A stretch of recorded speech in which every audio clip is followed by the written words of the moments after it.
It's about a week has passed and it's Odin's Day again. And all the necessary preparations are made, and you're awoken. Just after dawn, Skjalmod with Kilrick, who kind of like is in the doorway of your bedroom, and he's just like, Lord, like trying to wake you without like touching you. What is it, Sherlock? Why are you waking me before dawn? It's Odin's Day, Lord. People are here.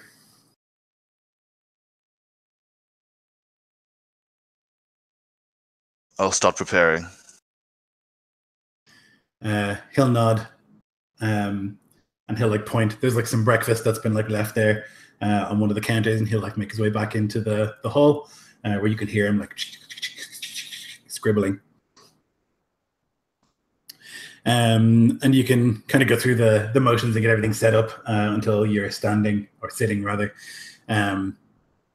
with certainly Hrothvitnison, but I don't know if you want Noki at your side again. Do you? Yeah, I certainly do. So then the two of them will be at your side, one on each, with Kilrick in the back. And the people will be let in. It's not as busy this week. As most of the people who had like been queuing last week had wanted to see you see Allord for a very, very long time. First person that comes in is like a clean man, very notably clean, definitely not from the fens, with a cropped beard and short hair. And he introduces himself as Oleg. I bear a message written from my lord to you, Lord. He holds it, this little rolled up piece of paper.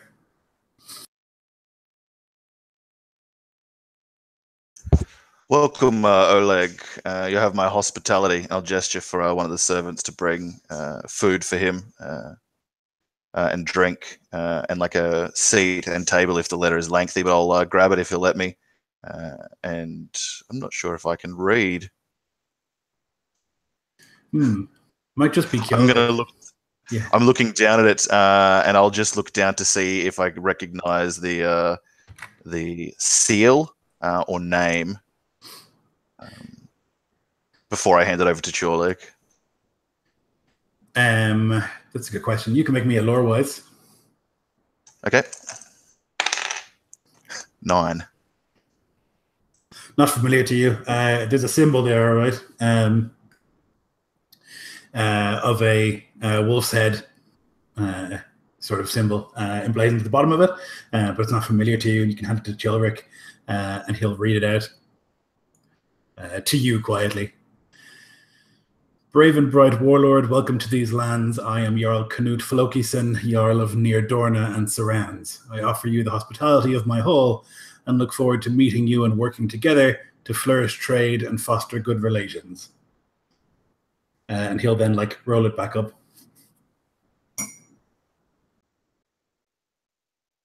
Thank you for bearing this message, Oleg. I know the way here is perilous. You'll have your rest this evening in Skjalvik, if it please you, and have my answer for your lord on the morrow. Till then, drink and be hearty.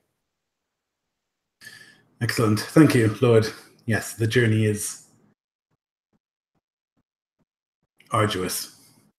I'll see myself out, and he'll make his way out past the queuing people. Many of whom will like come in and ask for you to settle like very small disputes that are like no real problem. Others will ask for your blessing for certain things. As that's happening, can I lean in at one point to Noki and just say, follow that man from a distance and see what you can learn of him and see if he speaks with anyone else here. Anything like that. But then I'll like but like move back and then like make some other like fake reason why Noki need to like get him to go do something else. And after these other petitioners have been seen to, I want to see if Hrothvitnison knows anything of this Wolf Lord, this Notflokison to the south, I believe. If it's Dorna. Yeah. Mm-hmm. Yep. It's near Dorna. It's called Near Dorna, which is like New Dorna, which is like a settlement on the coast. Basically, cool. directly east from where you are. There's a big castle there, and that's near Dorna. So if it's necessary, that's a 15 lore from me. Would I know anything about this man in particular? He's rich, very rich, like a trade lord as opposed to a war lord. He like has a port on the Central Sea, which all tend to be very, very profitable. He owns a bunch of the villages, kind of in the southern sort of quadrant of this region that you're in. He's a Soderfjorder, and he's like you would also know, like, quite famously, he's like the descendant of like the very famous Floki the Fat, who was much maligned and like not very popular because he was an enemy of the Great King. Yeah, so Hrothvitnison would relay that this man that sent this note, he's a proper southerner in every sense of the word. A merchant, wealthy. He's a businessman, not a warrior. He is a valuable ally to have.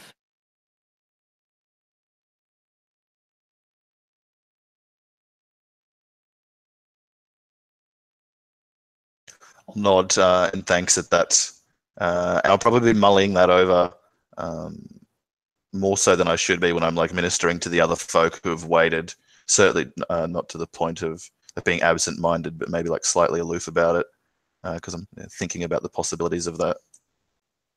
Yeah, there's a man who'll enter and introduce himself as Moger, and he says, "I'm sorry, Lord, I have sold much timber, as I did not think any Lord would come. In over a year we've been without one, but in that time I sold a great deal of timber, and I know that those trees are yours, Lord. I've brought the remaining silver and will pay what I owe you in time, and I ask your forgiveness, Lord." And he'll like hold out this bag of silver. I'll have a like confounded look on my face, like probably not equipped to disguise wholly, and turn to Chorlik with like a look of like, "What, do you know anything of this? Is this in the ledgers of debts?" He would like lean down and say, "As Lord of this land, all of the trees are yours, and any logging rights and timber does belong to you. You should get a cut of all of that, Lord." And so the people can pay in things other than like a percentage of the lumber that they cut, because this man's bringing silver instead, presumably because it's easier to deliver as tribute. So he was selling timber, which he's not allowed to do because it's your timber, while there was no Lord here. Then I'll say to the man, "You broke no law, for there was no Lord to bring law to this place. I waive the tax. You'll keep your silver, but remember your taxes in future." He looks like he's won the lottery. He's like stunned. "Thank you, Lord. Thank you." For your honesty in coming forth, you'll have the hospitality of my hall for this evening and into tomorrow. And anything that you need within reason can be seen to. He'll smile and thank you again and make his way out of the hall. Next come 3 armed men, all with shields and mail, though their weapons have been left outside. And one of them will step forward and say, "I'm Kjartan Olofsson, Lord, and I've heard that you're a good Jarl and a breaker of rings, and that you do good works here. Going to pledge my sword to you, as of these 2." And he'll like jut his head behind him.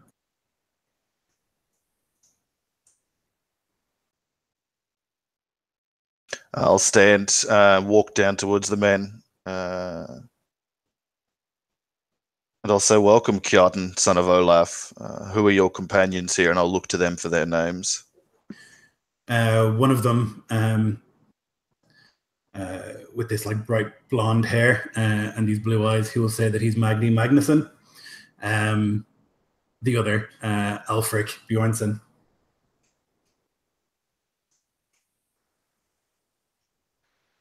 "Are you warriors who have come to pledge your sword to me?" You were right to do so. "I'm in need of strong men to bring law to this place."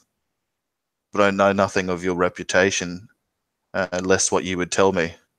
So what can you tell me, Olaf's son? We've been all over, Lord. We did some time reaving in Valleyland. We did some time trekking across Asbluff. We've chosen our lords poorly in the past, and we want to rectify that. You have a good reputation. We're capable. And I like to think we're honest, he says. The other two will nod seriously at that. But our lords have been unfortunate in the past. They couldn't afford, our last lord couldn't afford to feed us for the winter. You'll not starve here in the fens. That's what we heard, Lord. What gods do you worship? The only gods.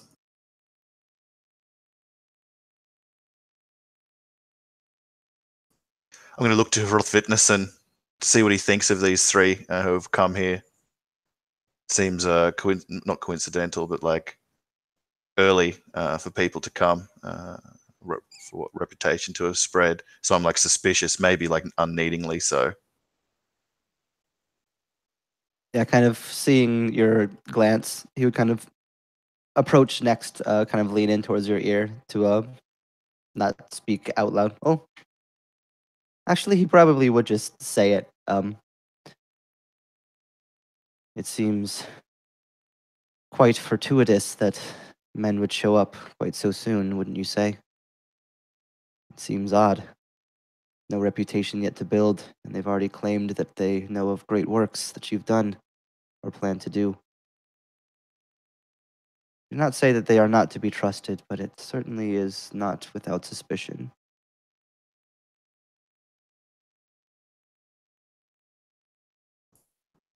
These lands are rich, Lord. We know that. We knew that. That's why we came here. Then we heard that there was a lord here. We serve the king. He's a gunlander. Those are all things that point in the right direction for a lord, in my book. Can I roll an insight check? My first Sure. dice roll of this campaign. Very well. I'll take your oath, Olaf, son of Kjartan. You seem a man of your words. Your deeds, as yet unproven, will be watched closely. But for now, come, break bread and join my soldiery. Cannot offer you fine abode, but you'll not starve nor want for or thirst. And I will give them the Lord's oath that they'll always be fed, and I won't ask them to dishonor themselves, and beg the same of them and remind them of tribute to follow the law of the land. And I want the Hrothvitnesen to be there, looming over them at that. And afterwards, I'm going to verbalize to him, they seemed a good and honest lot, trustworthy enough under closer inspection. I'll keep them close. My eye will be on them for the time being, until their trust can be shown by action, not just by word.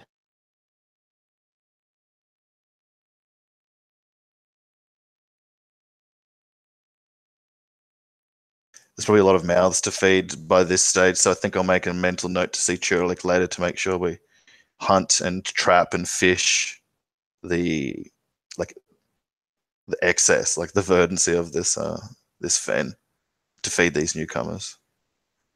Yeah, you're not struggling for food, least of all for food.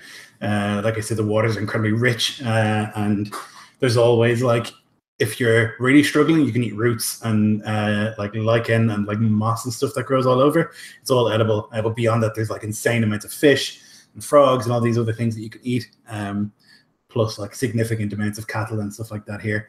So food is one thing you definitely don't want for in this part of the world, or in these fens at least.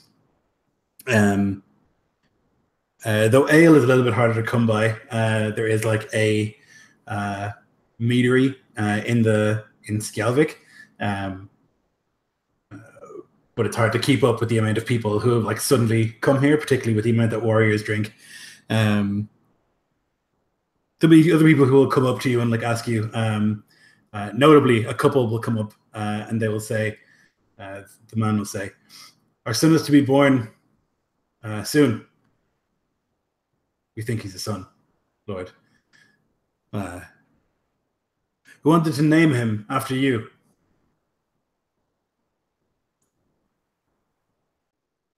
Of course, it's a parent's right to call their child what they wish. You honor me. "Thank you, Lord." And he'll like nod, and the woman will seem pleased and smile, and they'll make their way out. Wait, I'll say, and I'll gesture for a servant to bring some like of this excess food we have, and like hand it over in abundance to them, and say, for the times ahead, if your son, if you should prove to be a son, should come of age and choose the blade rather than the hoe, send him to me, and I will take him as one of my warriors. They both look very pleased at that, and they smile and thank you graciously as they make their way out. And there's a lot more of that kind of thing, people asking you little things here and there. They're nothing like major that needs much decision or much thinking about. And that'll go on for like the bulk of the day. And after like those people have left and it becomes a little bit more quiet, Skander, one of your warriors, will step forward. At this stage, like most of the people have left the hall, and you'll be like sitting and like maybe enjoying something to drink, maybe with your lunch, and he'll come and sit opposite you and lean forward on the table. "Lord, it's not that we're not grateful for this. It's much better than we thought it would be. But there's a feeling..." You're a bad liar, Skander, but you're a good man. Speak plain with me. Have no fear. "There's a feeling among the men. There's not many unattached women here in this village, and we need a way to blow off steam, Lord. This is a fine hall, but it's not really fit for the sort of activity." That's good. It's good that you raise this with me. I had not foreseen it. The error is mine. You were right. A man and a woman need each other. I will speak to the other Thens of the Fen when we meet the feast that will come soon enough. And our villages and holdfasts will intermingle with trade in the Fenway. I cannot promise anything, unfortunately, in the short term, but in the long term, I intend to connect these places. And with goods and trade, people too will move about. And there are surely women in these fens, or else there would not be men. And he'll give him a wink. He'll nod at that. "Thank you, Lord. Skål." And he'll drink of the mead. I'll do the same. He'll go back to his to the rest of the warriors and like inform them of the decision. Nucky, you can follow that man around the village if you like. He'll basically go to like the what equates to like the tavern of this place. It's not really much of a tavern. It's more just like a big house, like a long hall. He'll like eat there and drink. He won't really mix too much with people. He's like quite a serious man. He has a bit of a scowl on his face for most of the day as you watch him.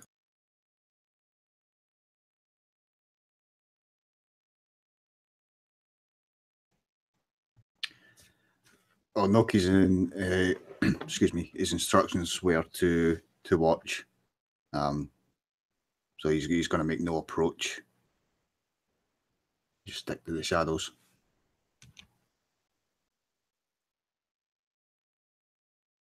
Yeah, there's nothing surprising that happens. He just kind of goes about his business.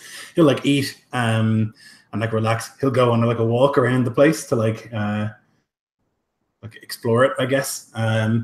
Though if you were more paranoid, maybe like Skjalmod, you might think he's scouting the place.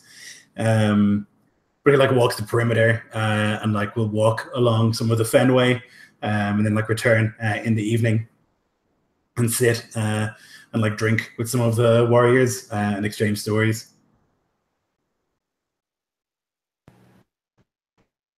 Yeah, I'll gather Noki would take all this in and understand what he's doing. Noki did something similar when he arrived.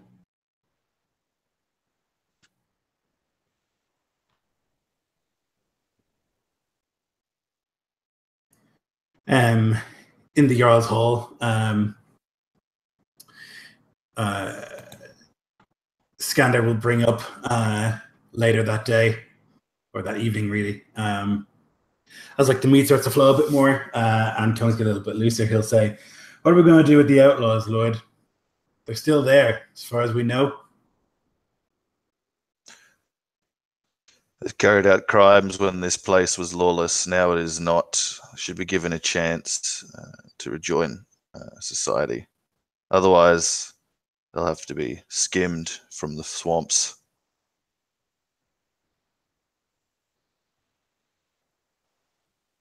We're going to let them in here.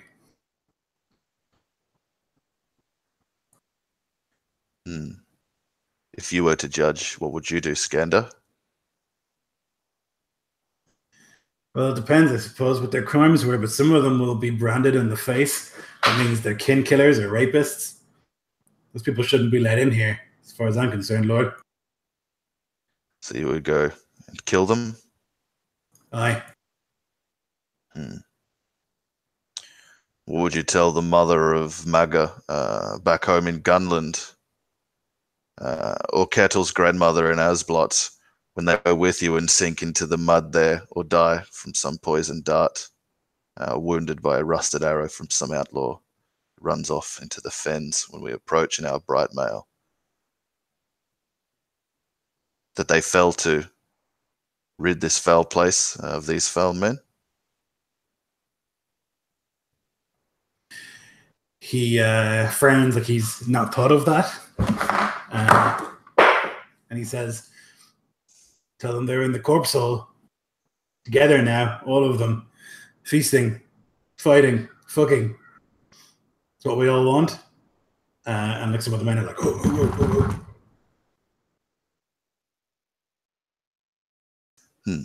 Thank you for your consideration, Skander. I've been thinking of these outlaws. They are disparate, it seems, from what scouts can report. They are leaderless at the moment. I do not believe that every single one of them is irredeemable. That is for the gods to decide, and he'll like give a look to a froth fitness and at that.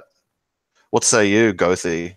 What would you do with these outlaws and try and like divert the kind of attention, the palpable attention that I can feel from me to the Gothi?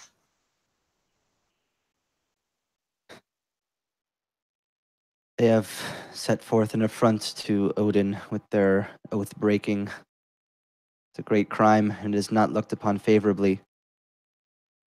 But at the same time, and how many like actual warriors do we have? Can someone remind me?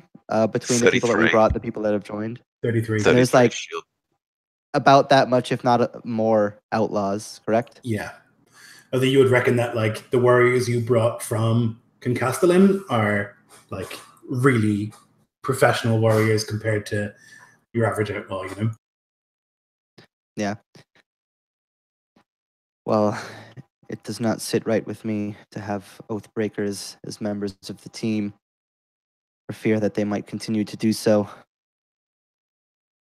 It would nearly double our men in one instant to have them on our side, and potentially have them to fight them if things go poorly. They know the fens better than these kingly warriors you've brought. While a straight fight would be no contest, who knows what treachery they might continue if we try to fight them in their own territory. To kill them seems rash and dangerous.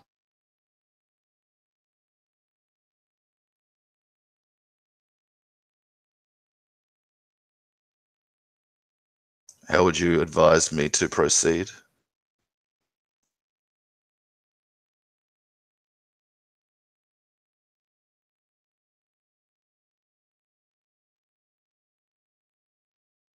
I would advise that we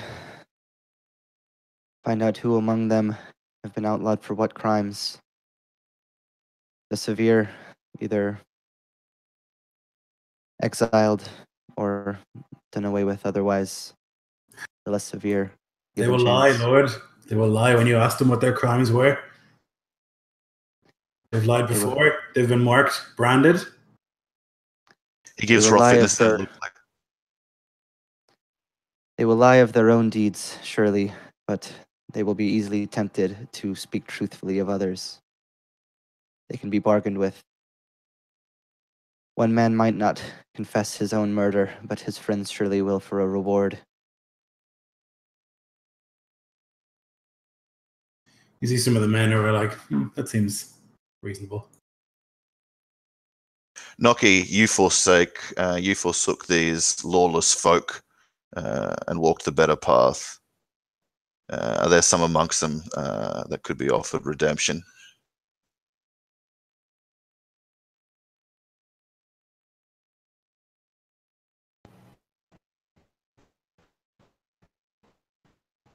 They are scum, that's true. They're dogs. But dogs can be brought to heel.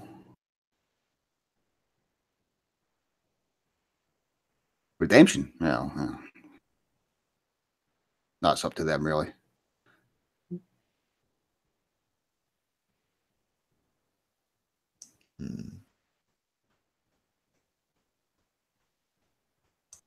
They have more men than our 33. Though ours would have the better of it in a fight. Noki knows their hold up well enough. And Hrothvitnesen thinks they are profane inside of Odin. Thank you for bringing this to my attention, Skander. This will be a good test for Kjartan, Alfric, and Blonde Magni. You will pick a dozen bright warriors, and those three I've named, and go with Nucky and do as Hrothvitnesen commands. Aye, Lord, we'll show them.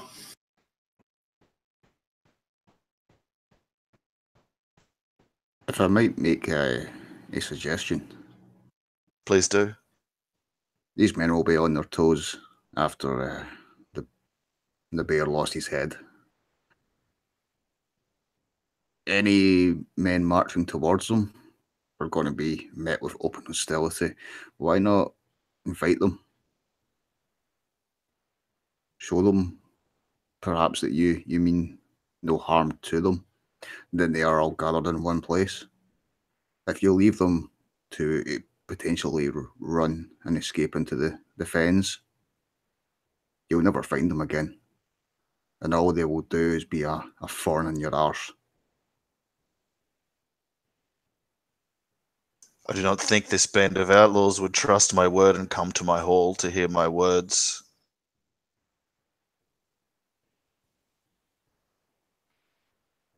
Maybe not, but they might trust mine.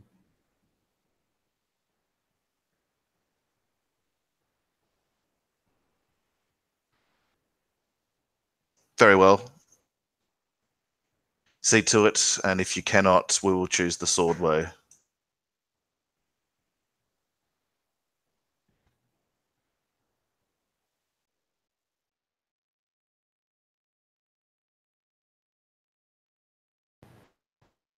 As part of Noki's kind of preparations, he would request some good meat, some of that cold run mead that you have to take with him.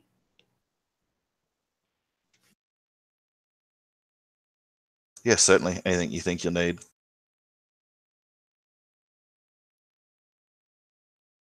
If it's that evening too, I'll give Olag his reply and say I'd be happy to trade and like all the kind of resources that we produce in abundance, like fish, eel, and all of that. That will be what we'll be like exporting to him. But I'll get him to like come to an agreement with Chorlek, who has way better head of numbers than me or Noki or Hrothvitnesen. I would say we'll probably have negatives intelligence. I definitely would feel overwhelmed by the paperwork of Yaldum.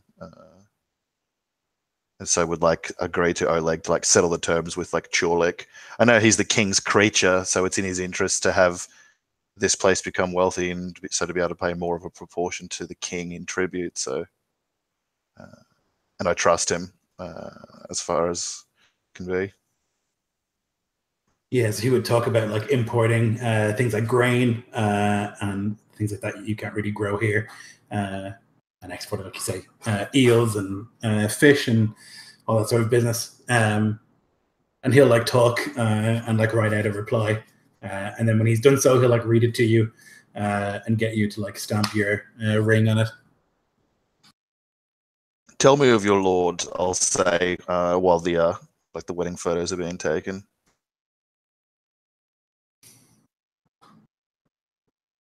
Knut Flokison is his name, Lord. He's cunning and wise, generous, breaker of rings, truly. And you'll see that he's like this courier, this messenger, is fairly well appointed. He's obviously a warrior as well, but like he's fairly shining with wealth.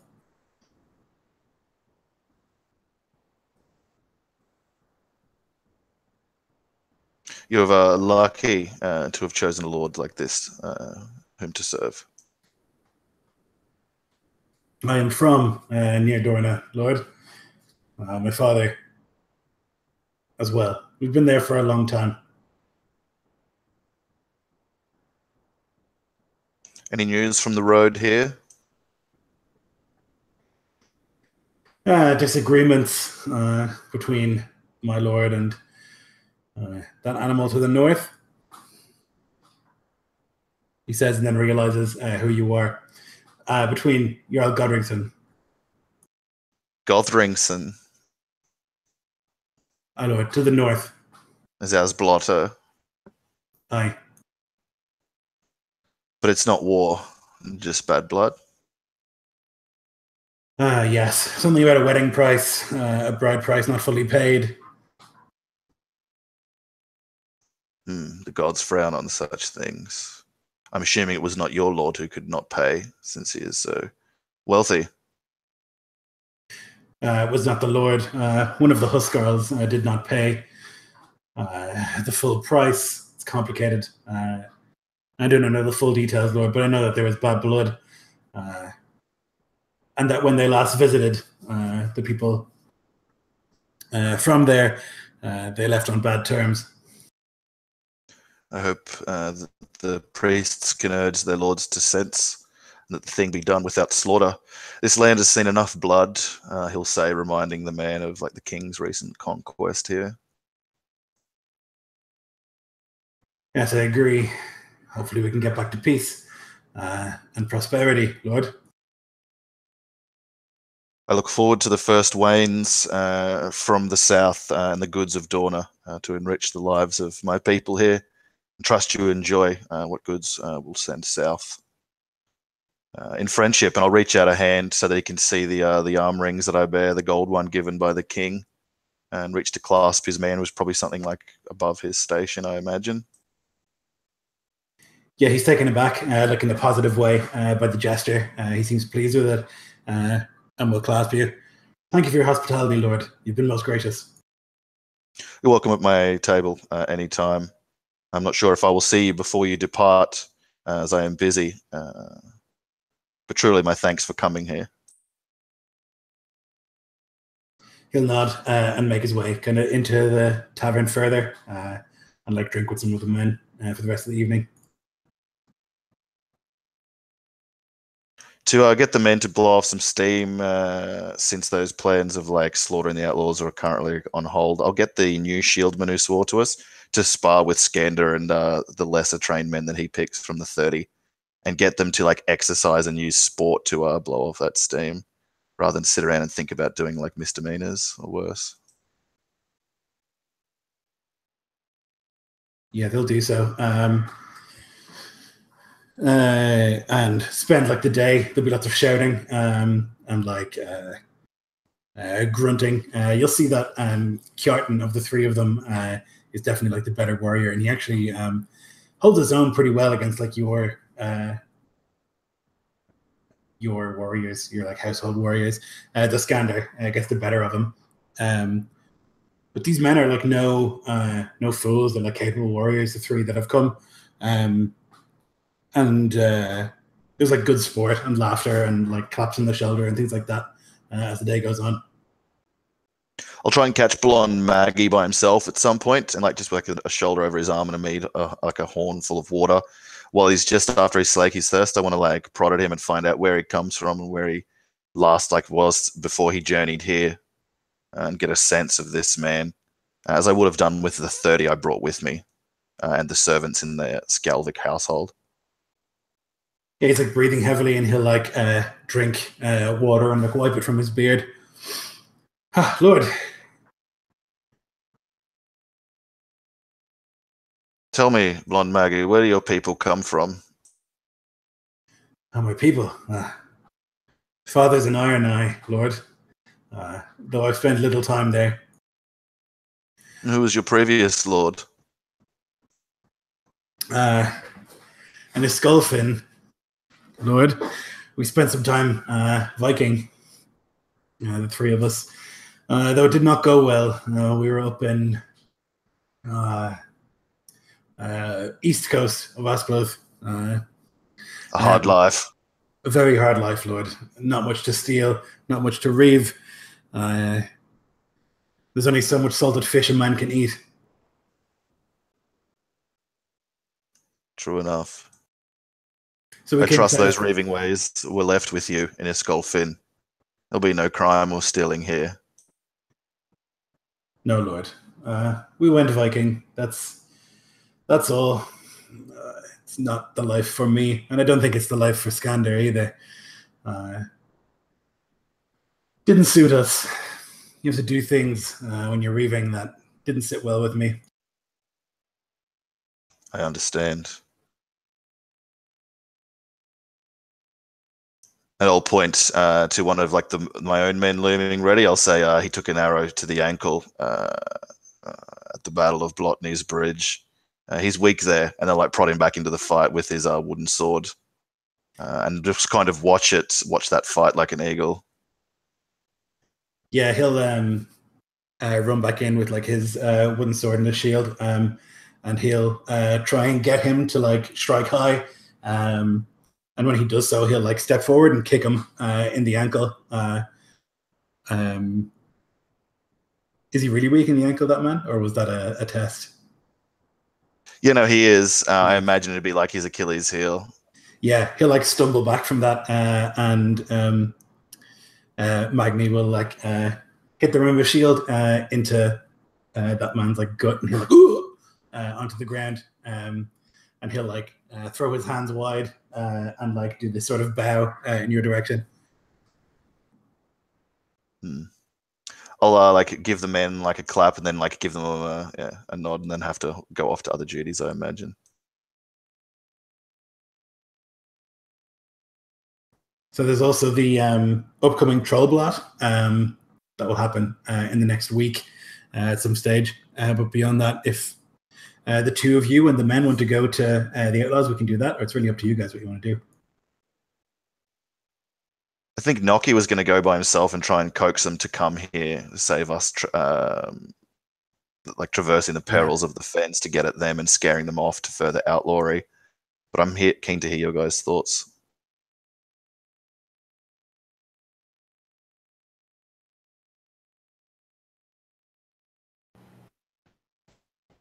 Well, Noki's kind of idea is if you can get them all back, or at least the vast majority, he can then say which ones are trusted and which ones aren't, and you can slaughter as appropriate. All at the one time, kind of a deal.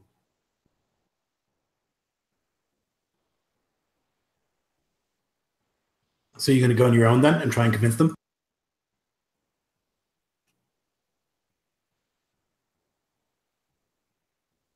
I mean, I guess that's up to Skjalmod.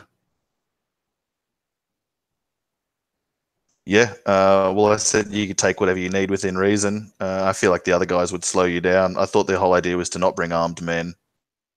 I definitely don't want to go. I'm not going to go out trudging forth into the sludge to like treat with these peons. Well, I mean, you could send the free untested warriors.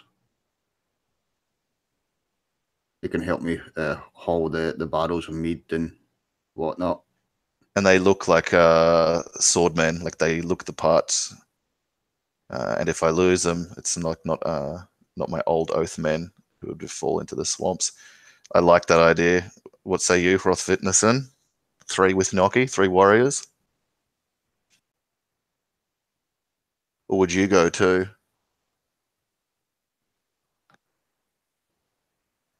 I would fear that my presence might make them uneasy. It seems to do such with most people in these parts.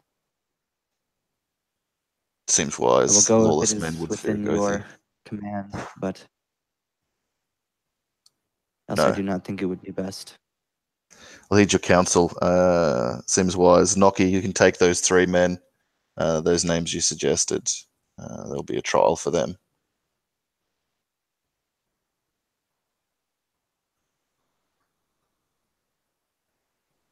And while Noki goes with them, I want to go to see this troll. I know that Hrothvitnesen and I had spoken about this last time. We're at disagreement. So if you have any further thoughts since then, Hrothvitnesen, I'd be keen to hear them, but it seems that I'm intent on going to speak with this troll to see if we can resolve the issue with the Fen Witch, the Queen, the Fen Queen, peaceably. Yeah, I think he would, like, he's willing to talk to the troll fine enough to see what it's going to say and what it might be able to do. It's what we do with its ability, knowledge of its abilities that we disagree on. So we can at least go talk to him without any cause for trouble. All right.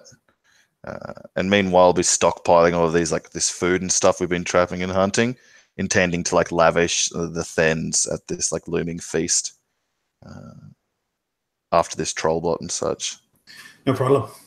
So Noki and the 3 new warriors will gather some of like the finer mead and make their way down to one of the boats and sail, or really barge their way over to the island of the outlaws.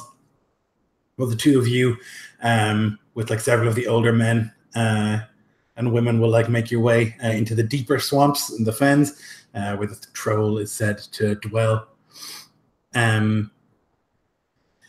It takes you best part of a day, Hrothvitnesen and Skjalmod, with these like old people and the cow, as well as like various other offerings. Like they've made some amulets. They've like carved like bone, or I guess what's it called?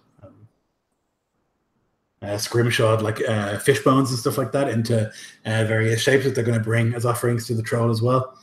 And you can see as you kind of continue on the second day, the swamp gets quite thick and you can't see the sky anymore. The insects seem to be larger and buzz very loudly. And you can see great stags here and there, on all these fallen trees that seem to lie all over the place as you enter into the deeper swamp. And that's when you see the first body. About 2 days in, you see what was obviously once a human is now a skeleton, has been like impaled upon a branch that's been like hammered into the earth, like facing outwards away from where you're going. The people seem to pay it no mind. I like mutter to one of the guards like a corpse fence, and a shudder runs through me. And I'll be like amazed that these like swamp folk, like they're not terrified like Gunlanders would be. I'll probably like stop in my step for a moment before like continuing on, not wanting to shame myself in front of the men, but definitely would be fearful internally. Yeah, they don't seem worried. They like look at these bodies, but they don't seem to flinch. And you'll see more of them kind of as you make your way deeper into the swamp. Until that night, so basically 2.5 days of travel. You can see ahead of you this like strange sight, a sort of spiral of branches that's been like arrayed, this big spiral. It's maybe 30 feet high of branches in this like clearing in the swamp. And that's where like the man will lead the cow to. The cow like moves loudly, and like the bell ding ding ding ding ding ding as it moves forward. And he like leaves it there and like places this I guess you'd call it like a necklace or whatever on top of its head. And then like takes a few steps back, and all the old people just like stand there and they look to you, and then they look back at the this like strange thing, this like instruction of branches, and wait.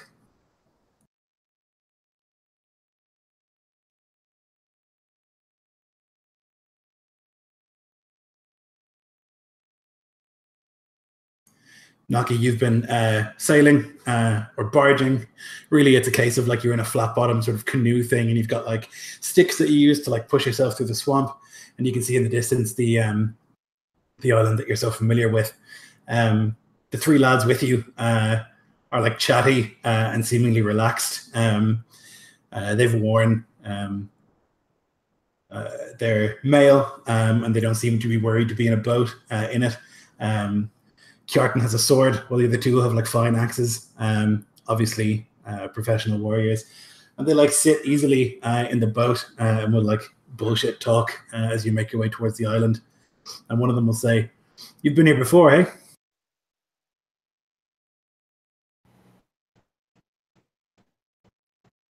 I lived here. So you're an outlaw.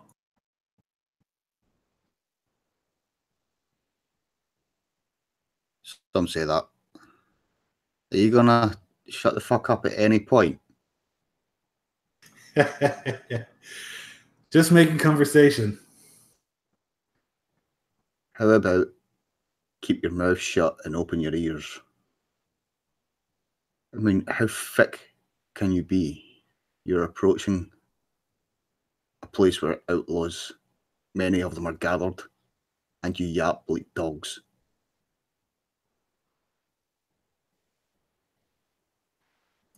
They look between each other, and Alfric will like spit into the swamp.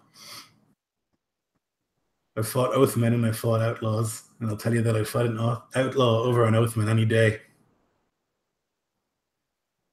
Yeah, that's what they all say before they die. But while you've been yapping, they've been watching.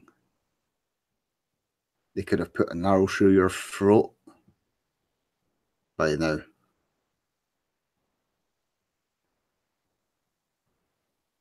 Maybe. But they have not. Yet. It's where like the boat will hit the edge of the island. You can see like the stone ruins beyond, and there's like somebody, you can't really make out the shape from here. A little bit of like mist hangs in the air, sitting on the wall, as is like normal.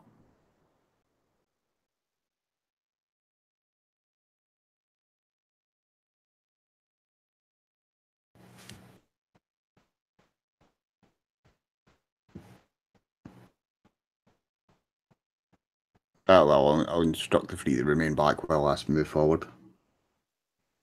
Cautiously, of course.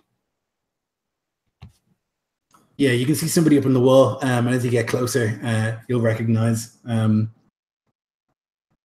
it's Sven, who had like seen you go. He's like squatting up there, and he's like looking, and then he'll like just about make out your form, though he doesn't say anything. He doesn't like call alarm or anything like that.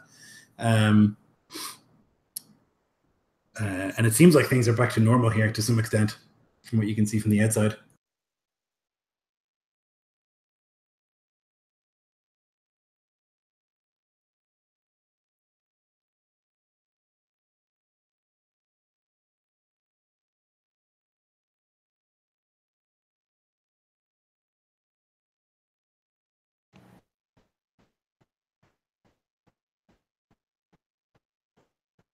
The three in the boat will like begin bringing the mead onto the shore. Well, we've not been met with any hostility thus far. Noki will walk up to the wall and lean back. He's back against it, looking up at Sven above. They won't be happy to see you. Nobody ever is. Citric's taken over now. Oh yeah. How's that working out? About as well as you'd expect. There was some fighting, some infighting. And you would know Citric was like sort of like the hatchet man for the bear, as if the bear needed one. You know, the bear did a lot of his fighting himself, but Citric was like the sort of like the thug, his right hand man. Mm-hmm.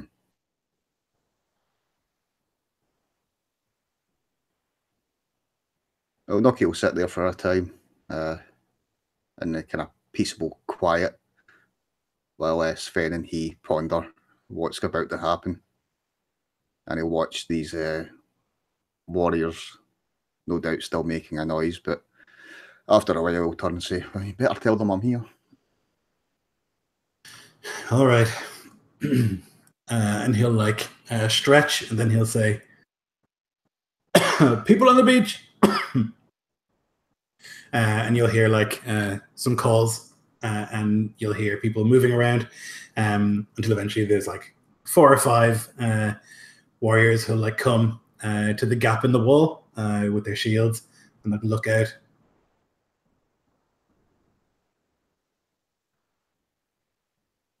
They'll see the 3 warriors who are like bringing the mead barrels into the beach and be confused by that.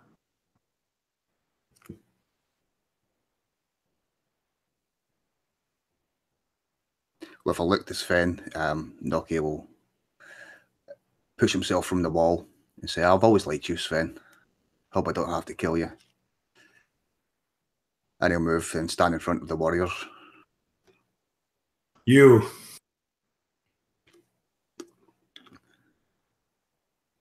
Me? You know, You're not welcome here anymore after what you did. not really welcome anywhere, but it's never stopped me going places. You want to speak with Citric? I want to speak with everybody. He like grumbles at that and thinks about it, like chews over it. Why?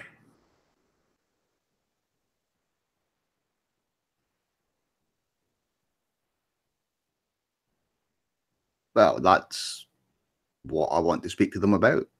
Why?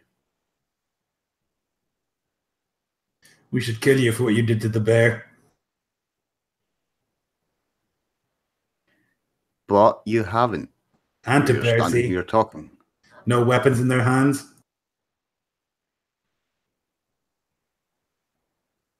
Yeah. I kind of regret Percy. A little bit.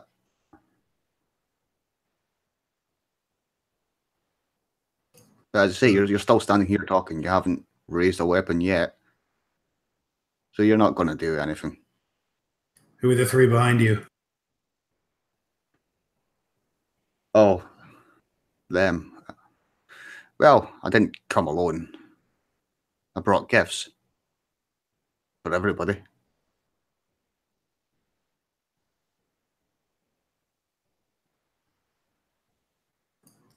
He like turns over his shoulder and shouts, Citric! And just like continues to look at you, and then at the men, and then back to you. And eventually, Citric will appear. Tattoos over half of his face, balding, and broken teeth. He'll approach and like wipe some like fat off of his face. Noki. Fuck. He looks beyond and sees the men. You kiss the Jarl's boot.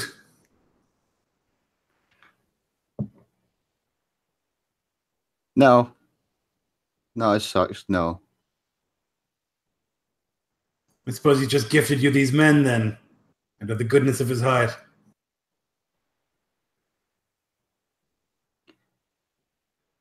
I guess he did. Never thought I'd see anyone follow you anywhere. They have no idea who you are, do they? I never thought I'd see anybody follow you either, but here we are. Such strange times we live in. What do you want, Nucky? I have a proposal from the new Jarl.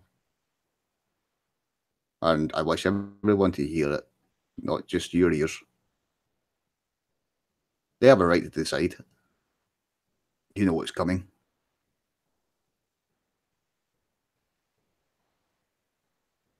There are some of them that want to leave, I know that.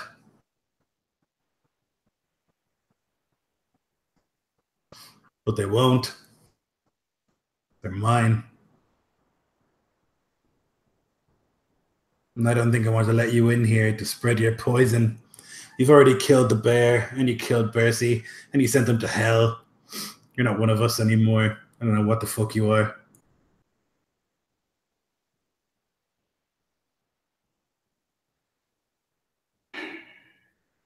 Cedric.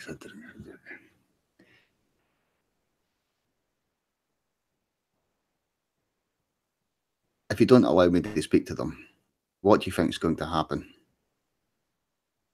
You and these 3 men are going to take all of us on and die. And I'm going to kick that fucking sword out of your hand. I'm going to cut out your tongue, cut off your ears, cut off your fucking nose. You'll have a miserable time in hell, you fuck. Yep. No, I've no desire to fight you right now. No, but if you do go down that path, you just invite death upon everyone here, yourself especially. Or you can accept that I can offer something different for you, for everyone else. You don't have a brand on your face, Nookie. You don't have a fucking brand. And he like pointed his cheek where there's like this raven that's been like burned into his cheek, telling everyone that you did a terrible crime. I never really knew what you were here for, actually. You're not one of us. It's easy for you to go to wherever and fit in.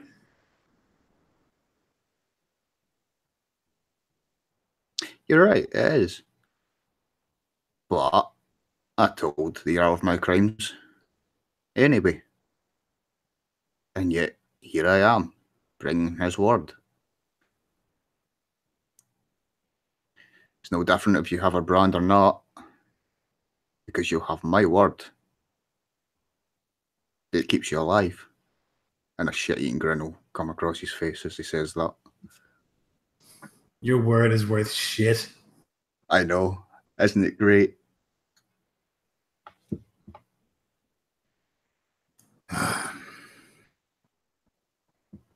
No, fuck off home. And he'll turn.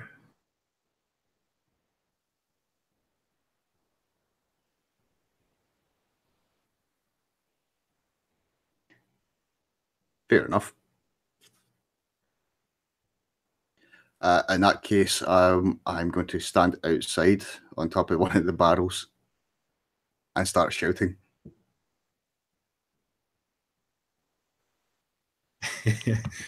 So you start to climb up to the on top of one of the barrels, and we go back to this strange portal. The cow is like nervous.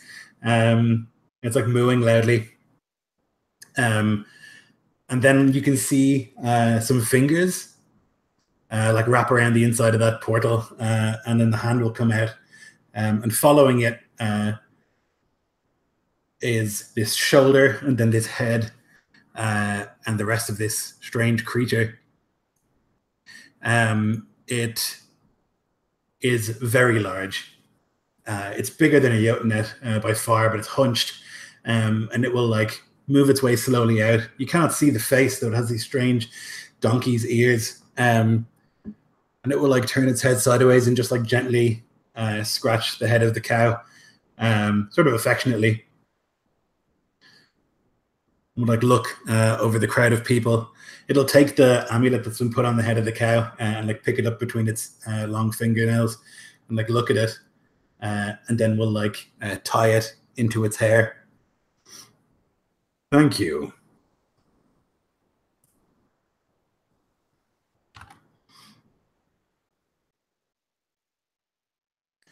The old man will like incline his head. Your blessing? And the thing will nod. And it will like look, although there's no face to be seen beneath this like long hair. Who are these newcomers? I'll step forward and say, "Greetings, Fjorni. I am Skjalmod, son of Har."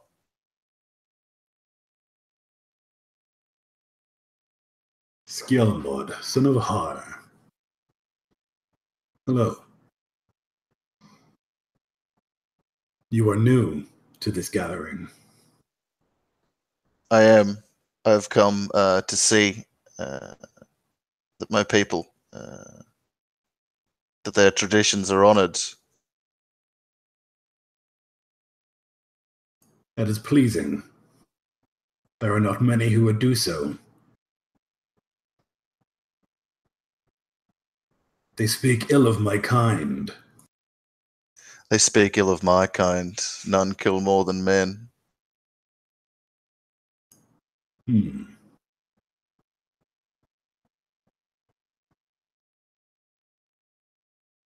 Do not worry, my heritage does not prejudice me to you. I'll judge you by your actions. And these people who I've come to trust seem to think you have benevolence. So far, that seems so. They are dear to me. For a long time, they have brought me gifts, and I have ensured that their unions are fruitful.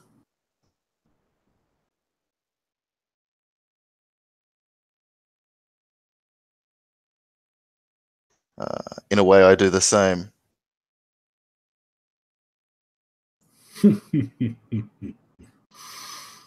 I suppose you do.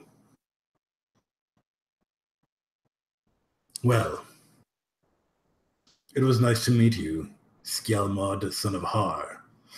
And it'll like reach down and pick up the cow, and like turn to go back into the portal. Mighty Fjorni, a moment, I beg you, for wisdom. It's true I've come to meet you, but also there is another thing.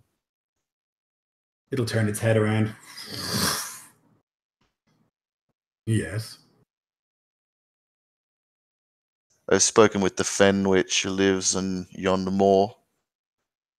She has told me that a spirit possesses the queen of the fen folk, that has caused them to disrupt the borders of our lands. I fear it may spill over into violence. I wish to avert that. She said you may know of a way or means to drive the spirit from this queen and restore peace to the fens. No easy thing to pull a malign spirit from a soul, though it is possible.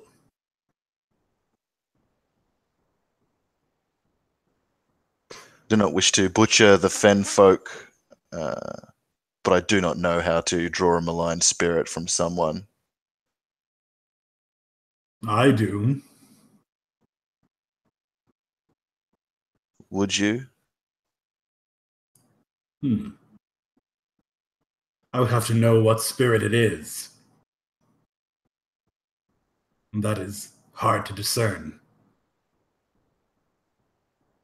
This fen is full of old things. It could be the worm, Nithmagir. I believe that the fen folk revere him, for he's old. And in this place where gods have never held much sway, old things hold sway instead. Then again, it could be Fethrungur, the wolf. Hard to know. Or something else. There are old things that dwell in these fens.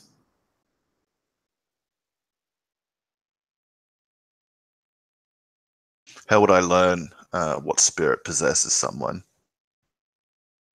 The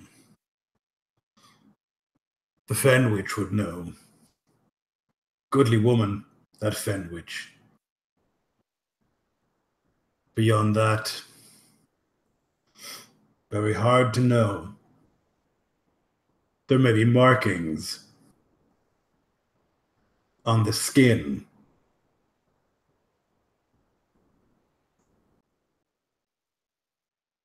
Then I must treat with her if I am to see her skin.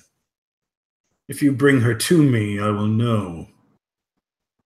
Though I would need other things to pull the spirit from her. Name them.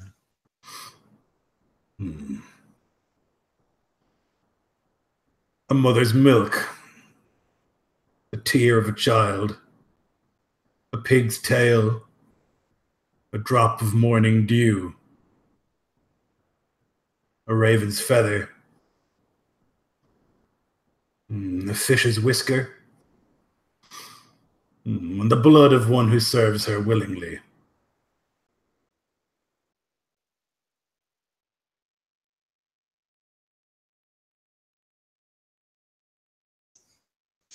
My thanks. I have no knowledge or experience with your kind, so I did not know of an appropriate gift to offer. Name a thing, and I will bring it, and thanks for your wisdom.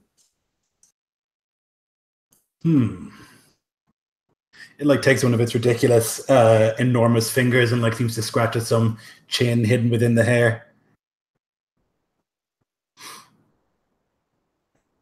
Bring me a song. He nods at that. Bring her to me and I will know. And he'll pick up the cow, which like moos nervously as the bell sort of like ding, ding, ding, ding. And he'll step back into the portal that you can see through. But as he like passes behind one of the branch barriers, he is gone.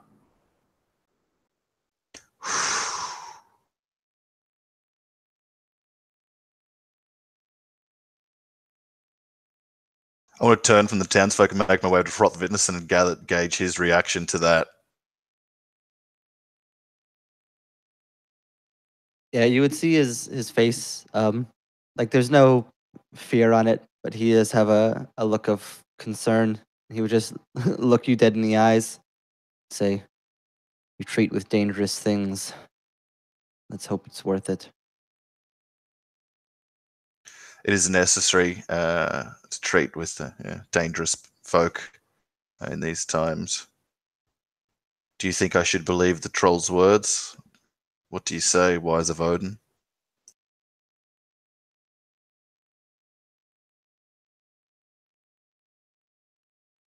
A creature of that sort has little reason to lie. If it had plans to see you destroyed, it could do so itself with little effort. Though, well, it is easy to be believed, I would say. I still fear that this course of action will be a dangerous one. We are required to bring not only her alive and well to see the spirit done, but also blood of her kin that serve her. That will not be easy to do without the violence that you are trying to prevent, I fear.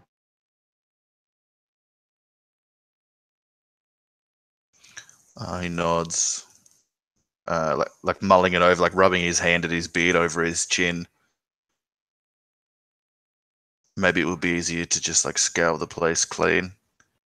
I just feel like losing even 10 warriors. I fear so much. And that's probably like obvious to like someone wise like Hrothvitness, and that's my concern.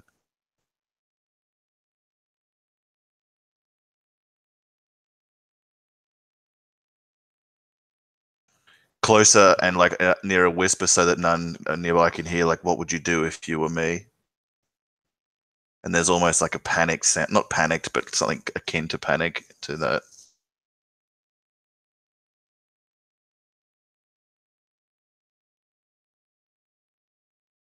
As much as it would please me to see her dead, it seems not within your willingness to do so due to threat of loss.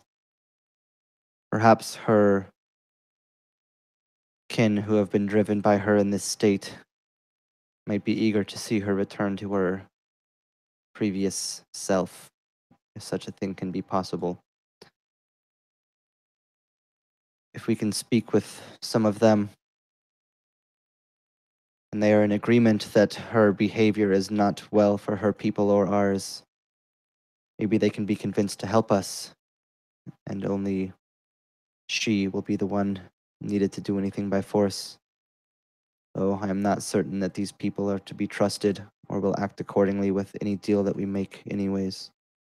Might be the Is only there any path way? that does not lead to death. Is there any way to treat with them or communicate with them? How have other folk done this in the past, and have you yourself?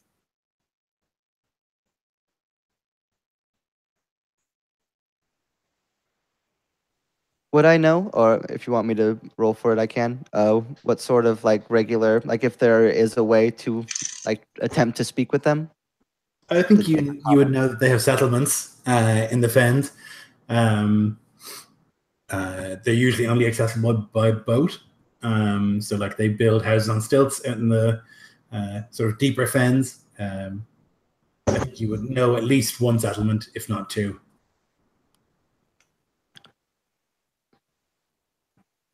I have seen a place. I have not ventured into it myself. The only way there is by boat. If they want to sink us, it will be within their ability to do so. But they reside there, living above the swamps. Perhaps if they don't send us to the mud on the way, we would be able to speak with them. And who would they be most likely to speak with there? Not me, a Gunland lord. Not you, a worshipper of Odin.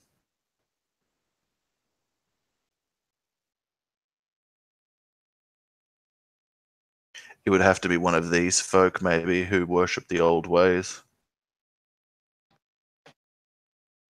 If He my muses that.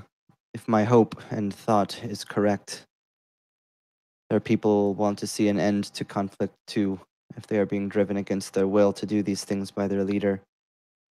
Perhaps one of the people that they've been in contact with in conflict against might be able to parlay with them. I fear we might send them to their death instead, though.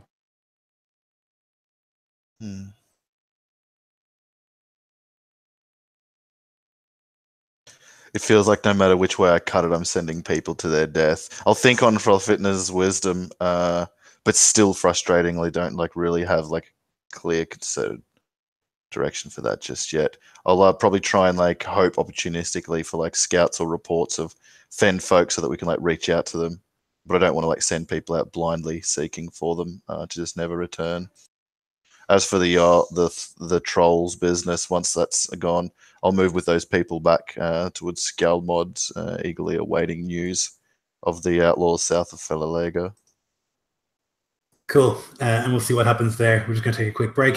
Smoky wee. We'll be back in a sec.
So that's a troll. It's terrifying. Yeah, I figure they're like giants, but like a bit spookier, you know? Like giants are really, really big people. Like a troll is like more weird, you know? Yeah. I like the kind of like otherworldly aspect to them. Hmm. Like a Jotun is just terrifying because it's just big and strong, so you know it would kick your ass if it came to it. But like this, there's like something weird to it. Like I don't even know what it can or would do to us if it wanted to. Yeah.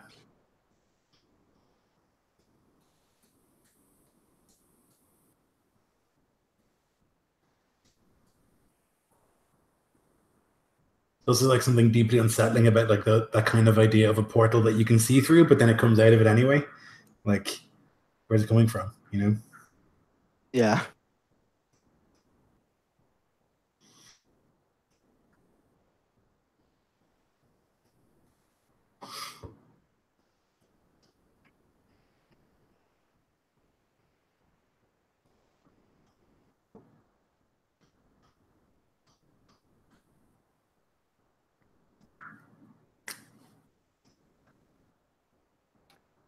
I will say you would think it would be like easy, but like playing a character who like cannot be afraid is actually like quite strange. Like it's Yep.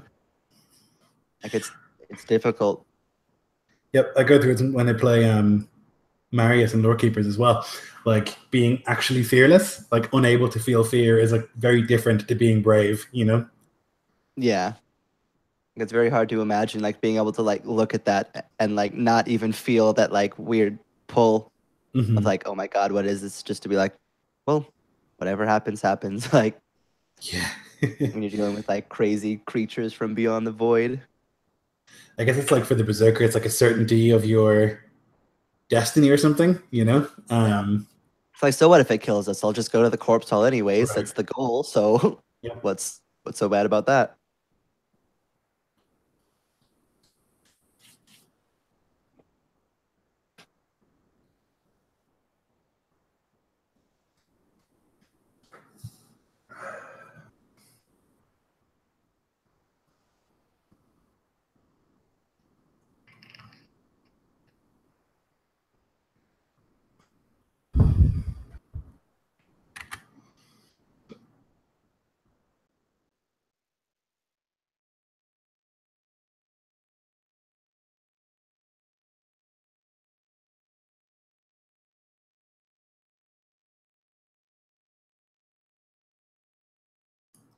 So, Nucky, you're standing up on this barrel now.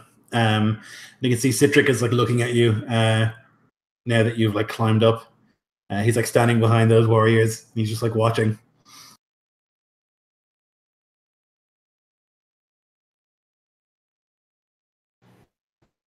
Nokia was just to start shouting out wild boar, roasted beef, fresh vegetables, and cold run mead.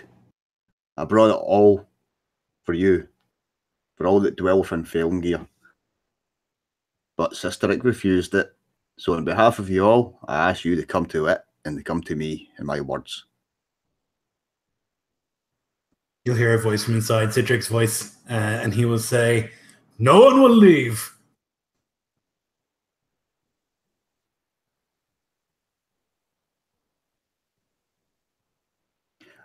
I'm just going to keep repeating that because I have a feeling that people will strain to hear, strain to see people climb walls and various things.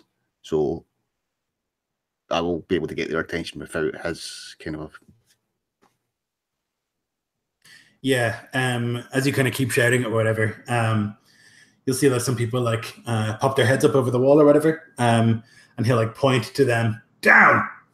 And some of them are keen to like listen, and some of them are hungry, obviously, certainly for things like boar and fine mead, which they don't have here.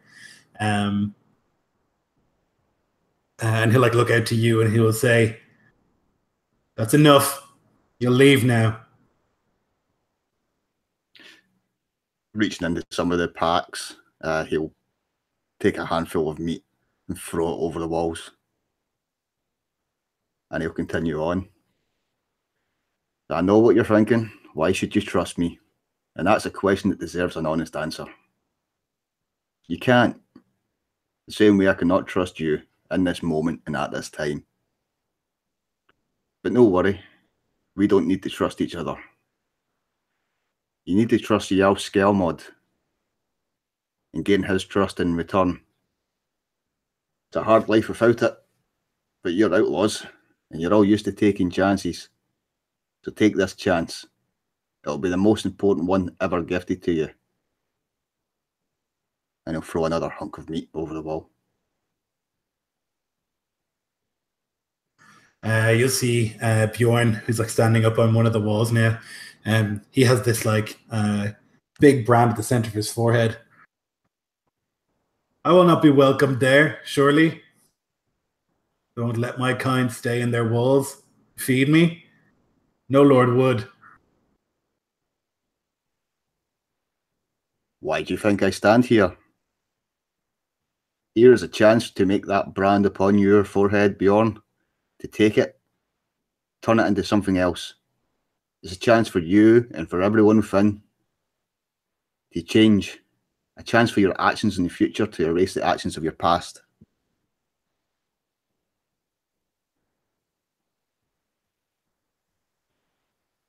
He like looks down at Citric and then back to you.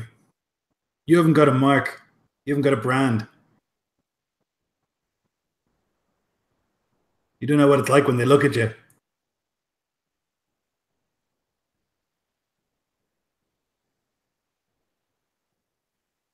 No, a man's actions.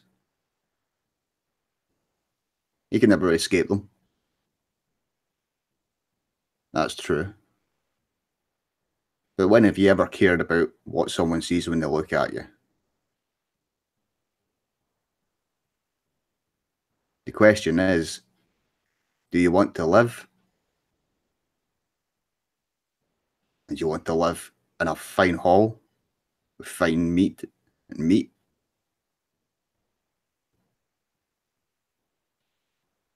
What branded man can say that? I want to live. I don't want to get hanged. Blood-eagled or whatever misery that Lord will do to me. He'll say, and you see a couple of the others like nodding, like, yeah, there's no hope for us in there. But then some of the others will like call out, I want that mead. I want that meat. You'll see Sven like take a step forward on top of the wall. Is there a chance we can go? We can leave this fucking fetid castle behind us. You see some of them are like nodding while others are calling that it's nonsense and that it's all like a trap to get us hanged.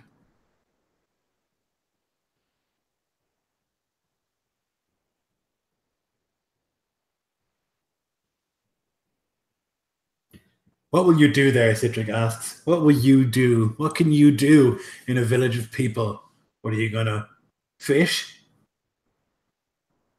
Are you gonna... He just like shakes his head. There's no life for us there. The only life that we have is taking things. There's no other option for us, he says. And you can see some of like, particularly like the ones that you would recognize Naki to be like the rougher of the crowd, like the people who are here for like kin killing or like rape or like murder.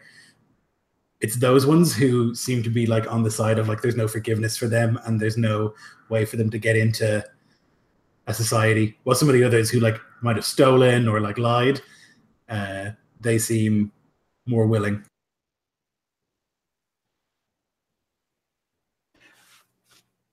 Well, Citric, I have just given you an option. I'm sure you were all happy with the scraps from the bear's table. And I'm sure you'll be happy with the scraps from Citric's table. But if that is all that we are due in life, I'd rather take the scraps from a lord's table.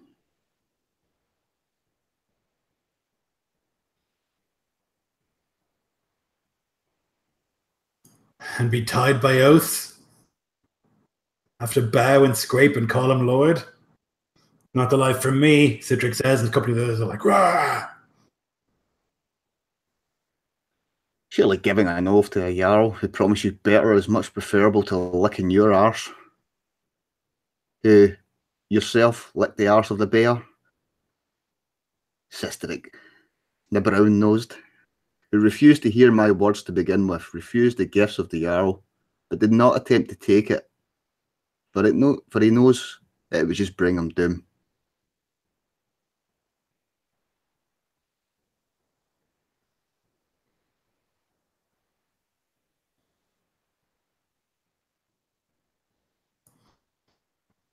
I'm staying here, Citric says.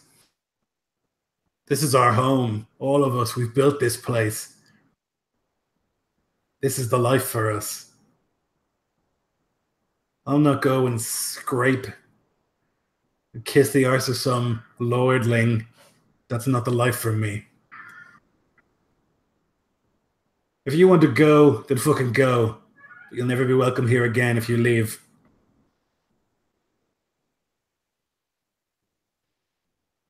And you can see that some of them, Sven and a couple of others, will like drop down the other side of the wall and like walk to your side. So it seems like the majority are still inside the walls.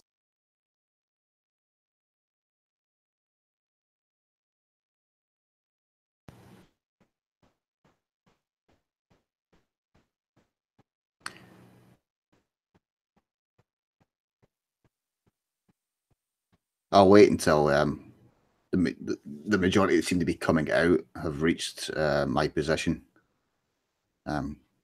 Mostly because it gives me a human shield. But I'll continue to shout out into the walls. Stay here and your deaths are certain. What tale of this place have I uttered? And all your little hidey holes in the swamps, are they still safe? Do you think you can stand against well-trained warriors with better armor, better weapons, who are better fed?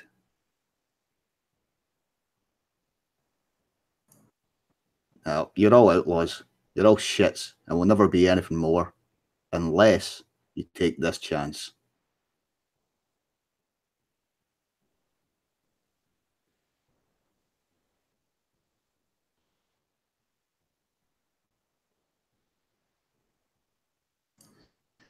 You see Citric. He shakes his head. He's lying. He always fucking lies.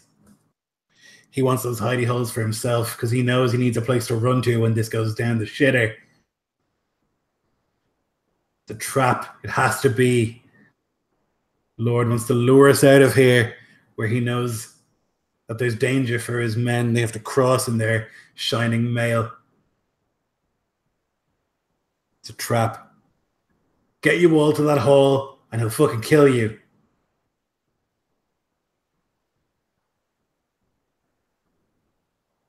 You see a bunch of them sort of nodding. Like they've heard that story before. They know what it's like.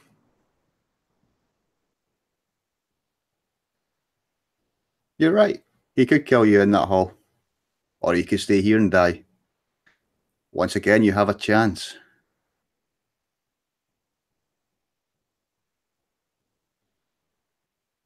Do you think he would send me, of all people, back here? If he did not wish to extend the hand?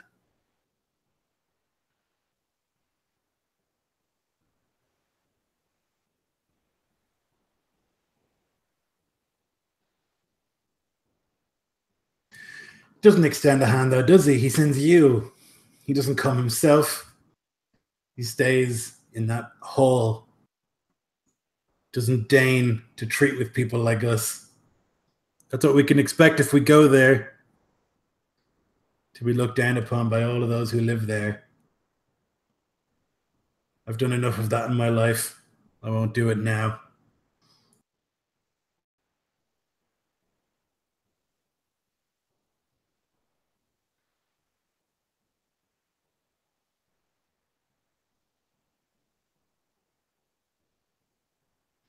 You can tell your Jarl that if he wants to treat with me, he can come here and speak to me like a man. But I will not treat with a dog like you, Nucky. Honorless. Your word means nothing, and I can't trust it.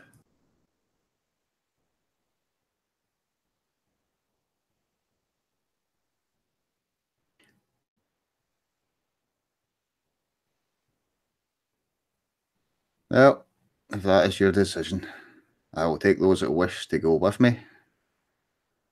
And I'll leave you the gifts. Why not?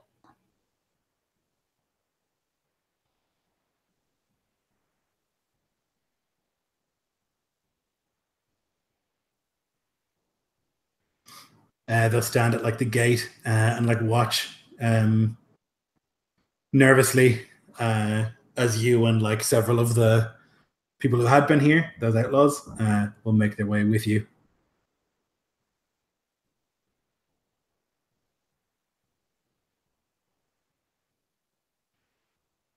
I'll make sure that the outlaws that did join up, each one of them, I will grasp their hands in a kind of warrior shake, pat them on the backs as they move by, hoping that it's in sight of some of the people still peering over the walls.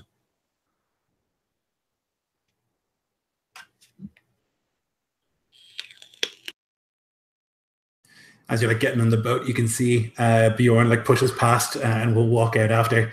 Citric like calls after him. He doesn't look back, and he'll join you as well.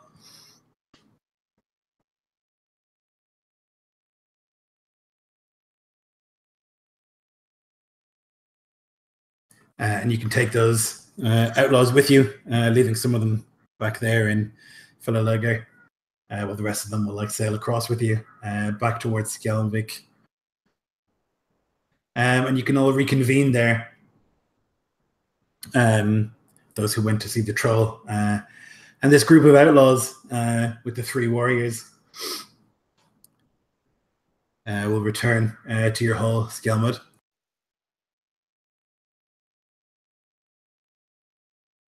I won't be sitting to greet them. I'll like stand and move down amongst them and offer them food and drink when they enter. Come and be seated, be comfortable, warm yourselves by the fire. My thanks for coming. They look wary, all of them, but especially you'll notice like a big man who has this brand on his cheek, which means that his crime was pretty significant. He'll like look warily, and he'll like see as he comes in, he like looks for all the exits, nervous. Worry not, they're only closed to ward out the evening chill. Lads, come sit. Do not concern yourselves. And I'll like open my arms wide so that I don't even bear a sword or have any armor on.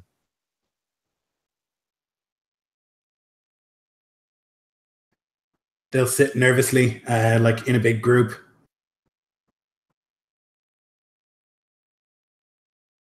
These are all that joined you. I'll ask when Nucky approaches. Nocky, sorry.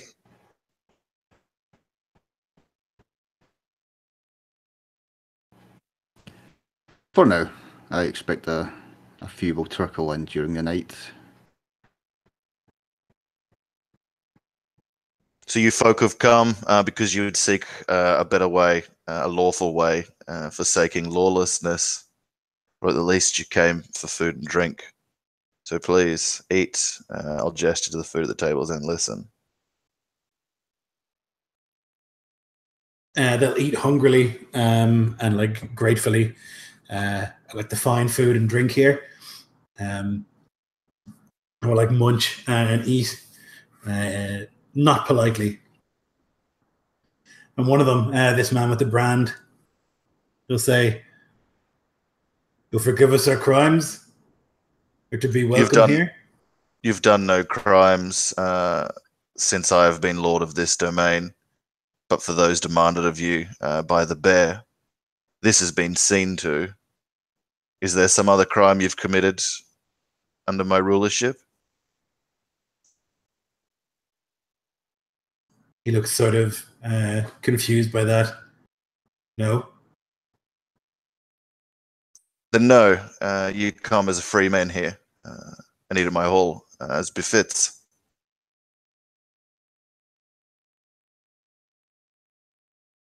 He then looks down the line at the people sitting with him, like he can't believe what he's hearing.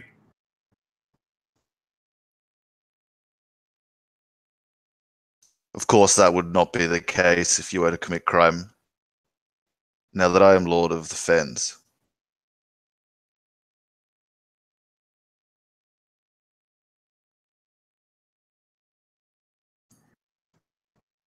Everywhere I've gone for the last 20 years of my life, I've been chased away because of this brand.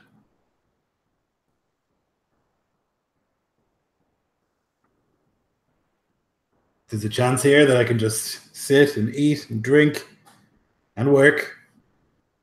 He says, and some of them are like, yeah, we'll work. That's not so bad. Suppose I could call you Lord.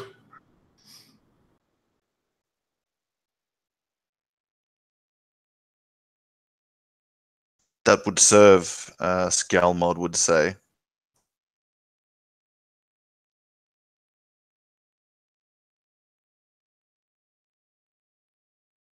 I do not wish to punish you for crimes you have done in the lands of others, or even for here before I came. Charges are brought against you from the onset of my leadership here, then I will see them accordingly. But for now, I consider you my subjects, not lawless men and women.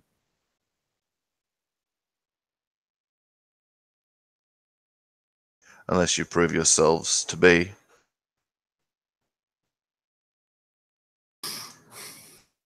They smile at that, and there seems to be like an excitement in the air for them. The idea of like being somewhere and fitting in is new to them, and they're not sure how to process it. Folk here will scorn at you, my warriors will spit as you pass, but you will prove them wrong, each of you that can. That you are not just a marring on your flesh or the sum of your past deeds. There is guidance here for those who would seek it. The Gothi Crofitnison knows much of Odin's law. You can learn the ways that will prove those who scorn you wrong. Here I offer a chance, and yes, I would have you call me Lord and pay tribute to me and keep the law of the king. But I would serve you the same as befits the oath of a Jarl. If this is not agreeable to you, go and join this Citric and see what storm will come for him and his.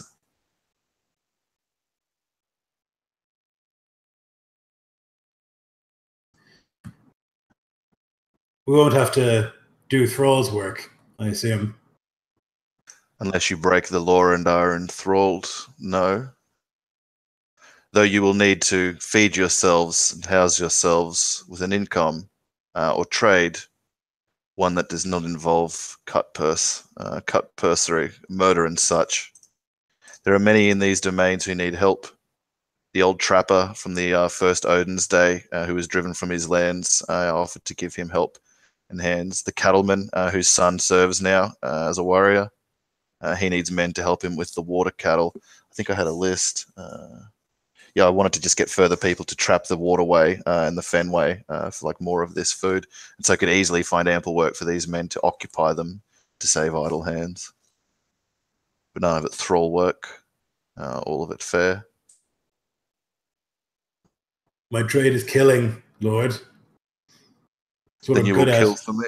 Then you will kill for me. Those of you who deem yourselves skilled, though that will be seen in the yard by Skander. And who was the leader of those three men who came to court? Kjartan. I'll get Kjartan and Skander to see what those men who would be useful to serve. The others can find work they deem appropriate from what jobs we need. Yeah, they'll eat and mostly agree. They all think they're warriors, so in the morning that'll be decided. But none of them want to like work on a cattle farm or like work carrying wood through the swamp. They think the life of a warrior is more their cup of tea. At that, I would think I would want each of them by themselves to like swear the oaths before myself and Hrothvitnesen, and any who I think who are lying or being mischievous or like spies, like Noki was, have them rooted out at that moment of like the oath swearing. I think you get the impression that most of them don't want to swear an oath. That most of them are like uncomfortable with it. Most of them don't. Are like also not keen to say the word Lord at all.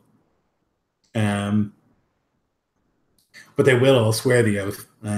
They know where their bread is buttered, and they all want the food and the drink and the safety. So they will swear the oath.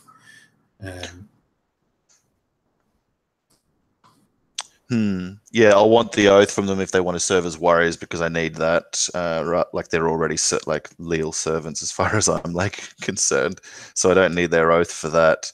As for them not calling me Jarl, that sets like a bad precedence, which will come back to bite me, I'm sure, later on with more powerful Jarls. But I also respect their position and know I need to tread carefully. So I'll say to them, that is fair enough. You've only just met me, and I have not proven myself lordly but with what other men have given me. So for now, call me Skjalmod until you deem it worthy that I should be lord. You see, many of them are like pleased with that, like the respect afforded and like the offer, and the importance of like you earning it. There's like a real sort of like happiness with that, and they'll enjoy the night, and in the morning, we'll spar with Kjartan and with Skander. Though few of them are actually warriors. Anything that you would consider to be a warrior, like Skander, easily defeats them all. Like in a row, basically, he's able to like pace himself much better, and like he lets them tire themselves out on his shield, and then like take them down. The same will go for like Kjartan. The two of them are well able to deal with them. Though Bjorn, the big man with the brand, is more capable, maybe just because of his size or his age, but he has a bit more skill than the rest. But most of them are not really what you would consider to be warriors. Can I get them, instead of doing a shield wall, for like Bran to decide a formation or a way of attack for them to replicate in the swamps out of the training yard, kind of more akin to where we might have to face this enemy, so that our troops can learn how they might expect these lesser quality warriors to kill them? Yeah, so instead of like sword and shield sort of thing, like that, they would show them how they would fight. Yeah, in like knee-deep water in some like tree part of the swamp, or like on a sludgy hill and things like that. Because yeah, I don't need to see them fight in a shield wall in the courtyard to know that the Gunland mailed warriors are like far superior. But like to see them all in that leveler of the swamp, to see, to learn as well for our troops, because they're not going. I'm not going to expect Citric to face us if it comes to that at all. Yeah, overall, they would say that the mail will get you killed more than it would save you in the swamp. Like there are sinkholes and like bits of muck that you'll step in and slip, and you won't be able to stand up with the water and the muck. It's hard enough when you're not wearing mail. Beyond that, like light on your feet, very important, and like that it's exhausting walking through the swamp at the best of times. Never mind when you're wearing all this heaviness. So that's like the main thing that they would say, is that like the mail is going to be a nightmare for warriors in the swamp. Yep, that's noted. Yeah, that would be the big thing, I think. Also, like the importance of like using bows and arrows and slings and things like that. I was just thinking about archery. Like there'll be a lot of hunters here hunting the game of the swamps. Getting them to train these people as well in our own would be handy, archers and such. But I imagine I would just go through that kind of stuff in like the coming day after that. I'd want to speak to Noki and Hrothvitnesen, I think, and find out what Noki thinks we should do about these outlaws for good or worse, and nut out with Hrothvitnesen what's going to happen if we're going to go see this Fen Queen or what.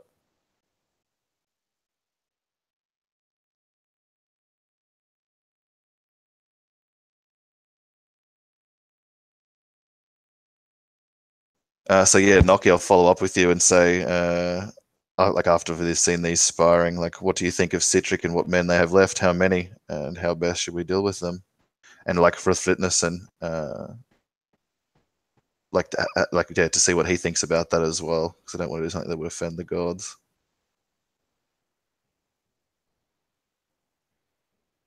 So in terms of the numbers that were left behind, Lloyd, are we talking tens?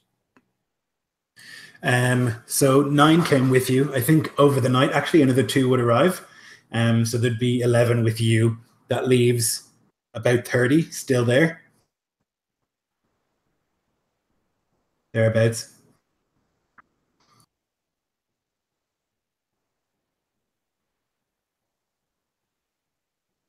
Okay, well, I'll reply to Skjalmod when asked. Sistrick is a man of a singular mind. He will sit and stew, at least for a while. And I'll make mention of the fact that I find it funny when I returned to find he had taken over, still only 1 sentry upon the wall. Although I imagine he is increased now.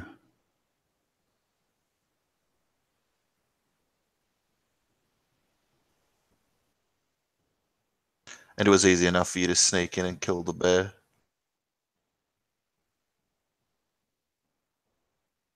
There's a sense that place gives of protection. It is false. It is men that stand vigil, not earth or muck.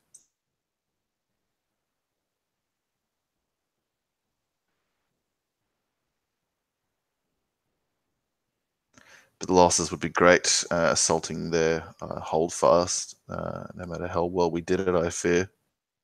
So you and those men who have come over know the place well enough and can inform us of the pitfalls there.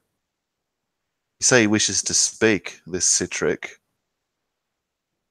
Do you think that is his intent, or is it just to lure me there with which he can kill me?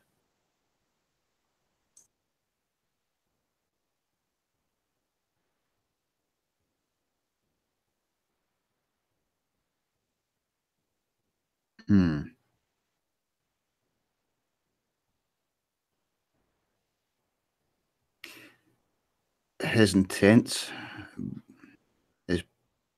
would probably be to kill you, if only to show his dominance now.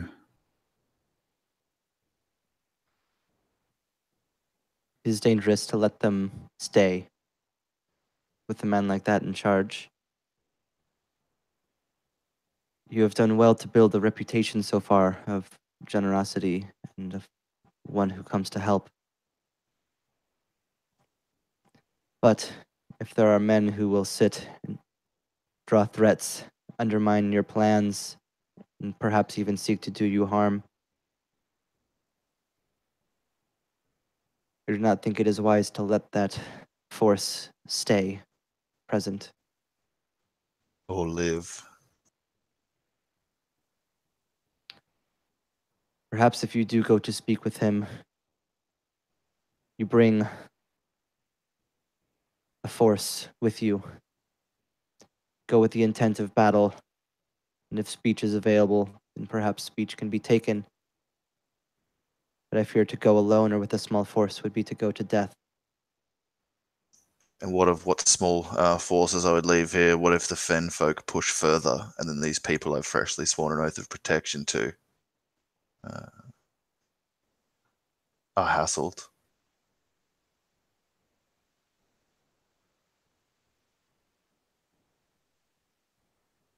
You are faced with blades on either side. You go to the fen folk, the outlaws will sit here. A rotten scar on your lands, they will seek to undermine you again. We go to them, then perhaps the fen folk. Agreed. You have to make a choice. The outlaws are closer, more manageable, and the fen folk as yet have done nothing more than drive people from their land, which is a sight better than like robbing them or extorting them for tribute or murdering them like Citric and his band most likely have done in the past. So I agree. Are there any Thens closer to the Fen Queen's area, Lloyd, than Skelvik? That's a good question. I think that one of them would be Mjolvik. Is that what it's called? Up the very north. Yeah. Because there's a bunch of trees there. That's like where one of the known locations of one of the Fen villages. Okay. In that case, I want to send like maybe someone with Luda, like a messenger with Luda, to go to Mirvik and like get them to reach out to the Fen folk for parley or to treat. Considering if they're closer, they might know the ways or locations. Mm-hmm. And yeah, try and like as I'd spoken about with the Troll and Troll Fitness, and trying to set up a meeting or something like that. So those are in the works while we go south to deal with Citric. Okay. Yep, Luda will do so. And we'll leave the mail. We'll leave the mail with those of the forces we leave behind, and definitely take the 3 new guys and the 11 outlaws as well as us as part of the force, and 15 of the good warriors, and leave the other 15 behind. With the mail that's left over, we'll give to the whatever people have been trained or would be like considered levy to defend Skelvik while we're gone. And I'll leave Churlik and Skander in charge. I won't take Skander. I'll leave him in charge of Skelvik because I trust him more so since he's recently like aired his complaints to me rather than like conspiracy behind my back. So I'll give him leadership because of that, and make ready to go south with Frost Fitness and then these forces and Noki to lead us. Okay.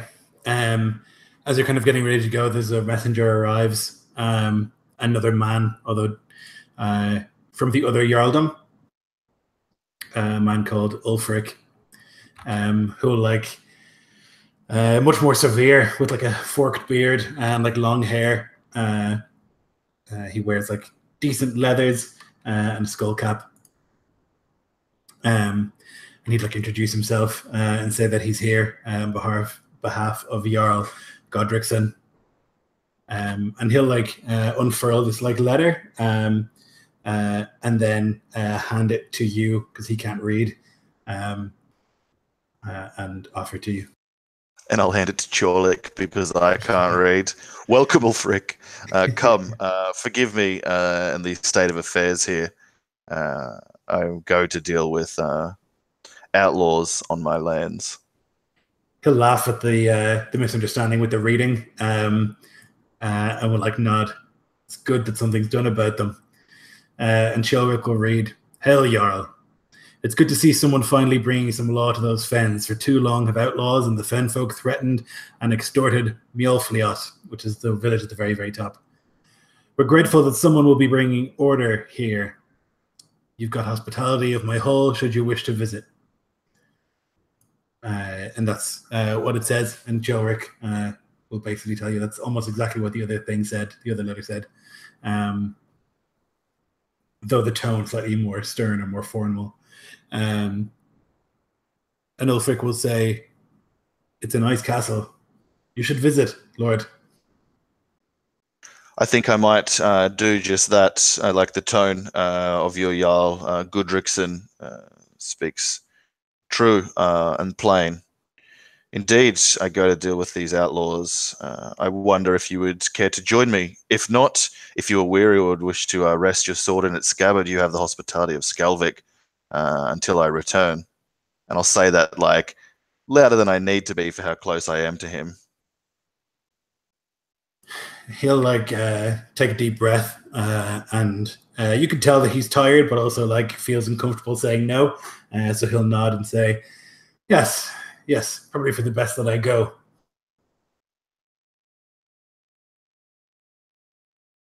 I can see you have a warrior's heart. If you are telling of your Jarl, I would be well pleased to go and see him in his holdfast, though I'm sure you can understand why I cannot go at once. Perhaps as soon as I've dealt with this matter and that of the Fen folk, I could take him up on his kind offer. maybe you can take that message to him once we return from Felalege or whatever the place is called. Yes, I certainly will. I'm glad, Lord, that you seem to be taken with that message. My Jarl is a direct man, not the flowery speech of Knut. And he'll say Knut with this like note of sour sort of taste in his mouth. I've heard there is bad blood between them, something about a bride price, as I put on leathers or call out for men to take supplies to certain places. Aye, one of Floki's sons, Huskarls, kept the bride price, did not give it to the bride. It's bad business. It's no good. And there was a discussion one night in one of the taverns and in the halls, and then there was a killing. It's gotten out of control. How much is owed? You'll laugh, Lord. 40 pieces of silver. Why is someone with sense not just paid the 40 silver to seal over this wound? That's what I thought too. Pride, Lord. No one wants to admit to being wrong. And so instead of the two men settling this affair, others must be drawn in. And he gives you this look of I hadn't thought of that, and then he kind of realizes maybe that's why he's here, and seems embarrassed by that. I would pay the 40 silver myself if I thought I might do anything, but if you say there has been blood spilt, the weir guilds here will be much more than the bride price. I think it's best not to get involved, Lord, if I'm honest. You're wise. I can see that is why you have Ulfric's favour and have been sent on this mission. Let's go deal with these outlaws, eh? Indeed, I am keen to see my forces unleashed.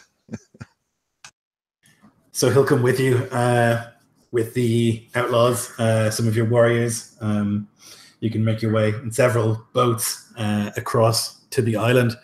Are you just going to land at that same place, or are you going to try and come from a different angle, Noki?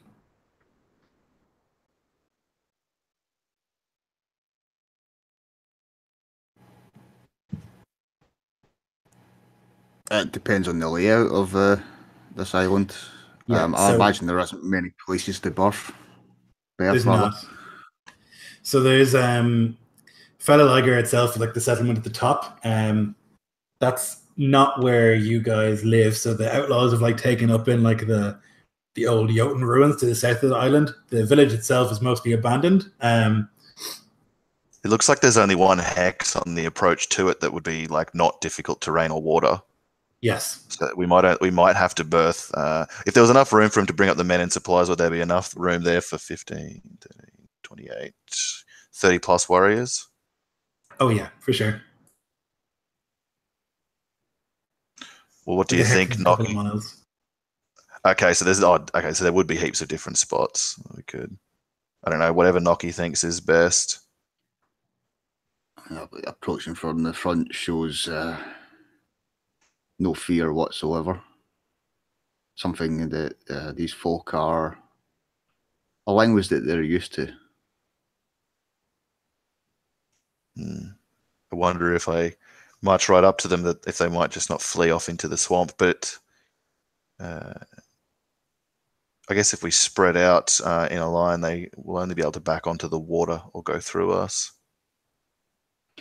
Fair enough. We'll land and form up and then walk towards this old Jotun tower that they've inhabited. Maybe a few sends Bjorn or myself ahead to give word that you're coming. Less are likely to flee. The more ears around, the better, I would imagine. And the more eyes to gaze upon the fact that these men who left with me are still living. Very well.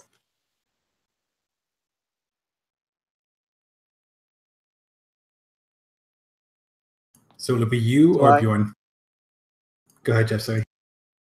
So I just had a super cool question while we're on the way for the Berserker gang. Would it be possible for me to basically like do most of the work as we're approaching? Because I don't want to like use it while we're not there, but I think it would be difficult to like spend 10 minutes while we're talking. Like I don't know if it's going to take that long just in case. So I don't want to like abuse the mechanic. If I can't set it up, then that's fine. I'll try to make it work, but I'm curious if I can like make it like halfway through, like doing like some of like the painting and some of that kind of stuff, so that I basically don't have to do as much when I'm actually there. Is that possible, or is that kind of outside of it? I don't really know exactly what all would go into that. Yeah, I think it's kind of like a casting time to some extent. Like you have to be concentrating on it and like doing it actively for 10 minutes if you want to. Like you can also do it as a full round thing, but then you get like some penalties. Yeah. But yeah, I think it's like a 10-minute like focus thing. You know, like it's all one thing. You have to like really go for it. I don't think you can like do half of it and then do half of it. It's like this whole ritual and process. Okay, no worries.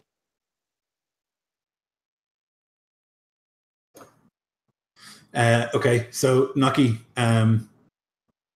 you can approach, and you'll see that there's been some construction here. They've like torn down some of the stone and built it in different places. Like the few days since you've been back, or like left and come back.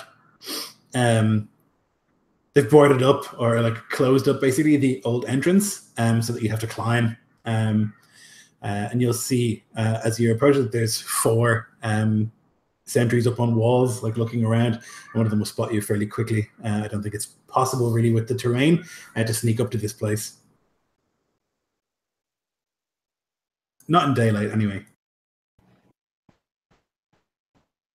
Actually, he would make no effort to be hidden anyway. He'd just throw up as if he still lived there, like he owned the place.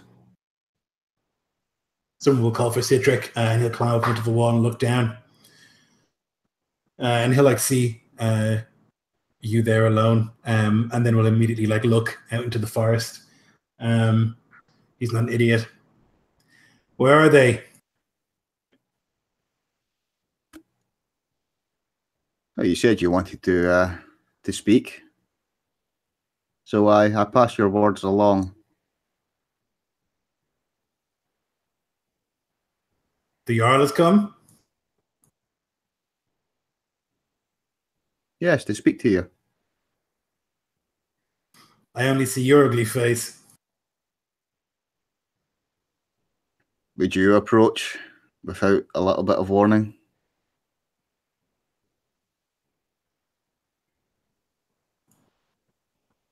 He like looks in each direction, shrugs. Is he coming or not? Are you deaf as well as ugly? Yes, it's not far behind.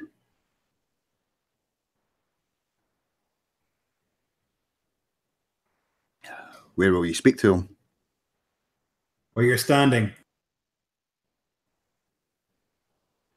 Makes sense.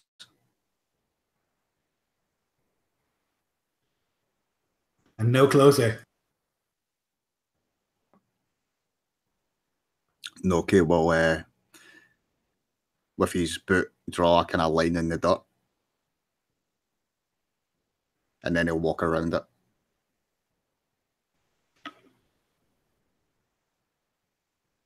Sorry, in front of the line? Yeah, he'll do a circle around the line where he's drawn it in the mud. Turning his back as he does so. You think that you're a funny man, Nucky. You think that you're invincible now because you have the Jarl as a friend.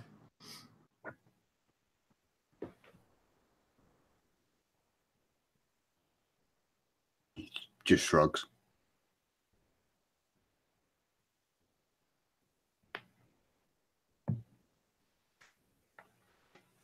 Citric just waits for the Jarl to arrive. Like make no like sign of hiding it, to like march up in a grim square towards where Noki stands, just gauging from the walls if I'm like in bow shot or not. And if I am, I'll unsling my shield. But otherwise, I'll keep it on my back and my blade undrawn. Yeah, you probably are if you're within shouting range.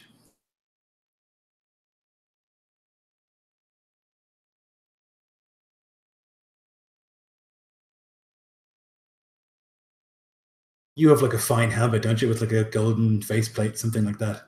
Mm-hmm. So I think he would know then who you are. You're the Jarl? I am. You a Citric of these ruins? I am. And you lead these people here? I do. Then why did you not come when called? I want to be free.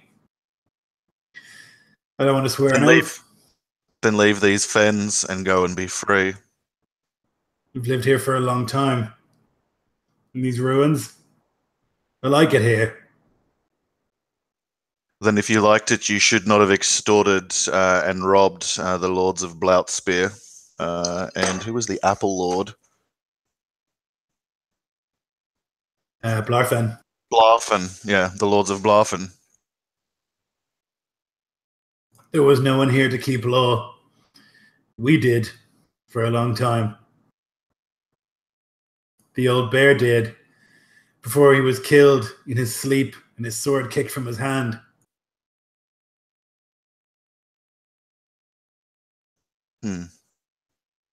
Eternity in hell seems a fitting life for a confessed criminal. And that's what awaits us when we join you. We are confessed criminals. Hey, boys. And a lot of them like chuckle. If you forswear your ways and promise to serve the law and follow the Aesir, I will accept you into the fold at Skjalvik. Otherwise, I will drive you from these lands.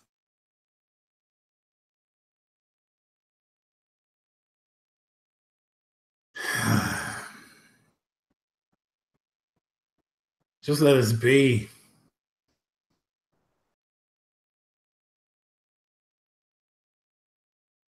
I cannot. Your proven thievery cannot be allowed to continue unabated.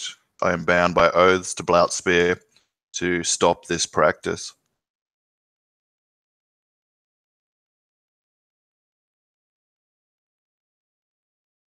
I guess he would like look and see the warriors like arrayed and some of his old companions there as well, and like know that the numbers are not really in his favor.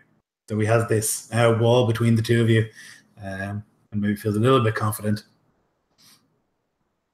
I'm betting in the last couple of days that you and your men have been drinking that fine mead and made your stomachs rich with the meat. Maybe you've been lax, and maybe you've not been hunting as much as you should, or thieving as much as you can. How long can you hold inside those walls?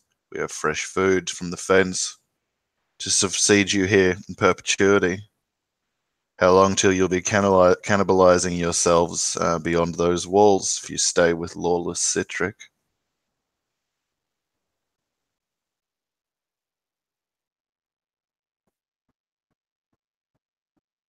And you would sit here for weeks, waiting. Oaths are heavy things, but I'll honor each one, and so yes, I would, or die in the trying of taking this place. The Lord of Blarfen has proven himself true, and I will prove myself back that way to him in life or death.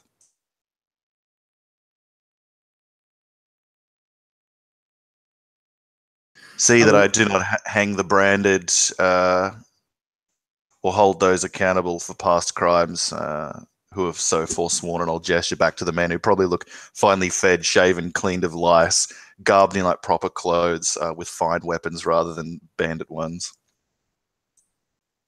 And all they had to do was kiss your arse. Lick your just boots. like the people who starve in your walls kiss your ass, Citric. That is how the world works, and I kiss the king's ass. Not me. Not these men. We're a brotherhood here, he says, and men are like nodding enthusiastically. We're free. Don't call anyone Lord.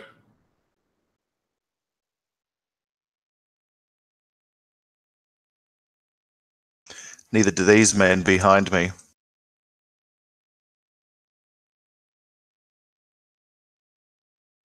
He doesn't And understand that. I'll look to a couple of the 13 to back up what I've said by their body language or demeanor or verbally. Yeah, some of them will nod.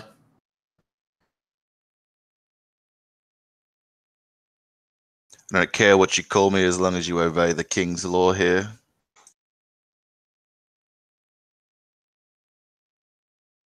I've made my life as a killer and a murderer. Done it more than once. So have I. I'll gesture at my superior army.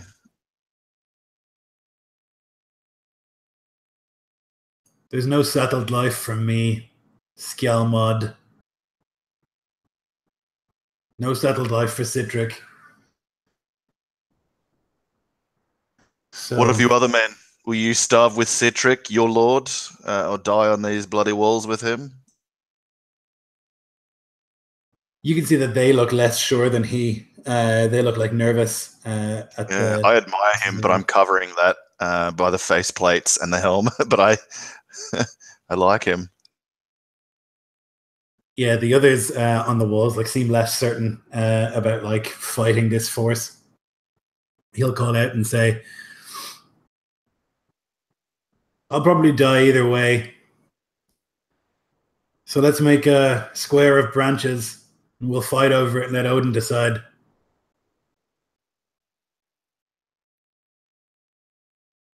Hrothvitnison is going to give you a look at that, Skjalmod. Just kind of raise an eyebrow. You seem capable, Citric. You managed to band these scores of rogues and cutthroats together and exercise your dominion over them. You've even managed not to starve yet or be plagued here in these ruins. Though I think you're capable of many things, I do not think you are capable of standing against my champion in the Holm gang. I meant against you. What champion? I'll just stand out of the way of the bear, of the wolf, sorry. He'll see Hrothvitnison and fuck. No, I don't want to fight that maniac. That's why no one will remember your name, Citric. You're going to afford me this last chance. I'll just shake my head.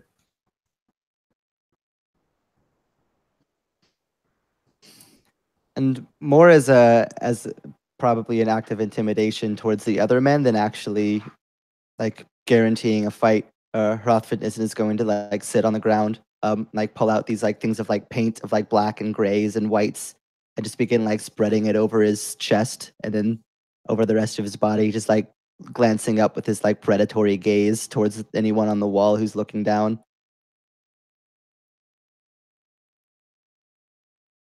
I would make it fair for you, Citric, if there are two brave men at your side who would join you and follow into the Holm gang. I still do not think you could best Hrothvitnison. Even if any would volunteer, I'll call to the walls.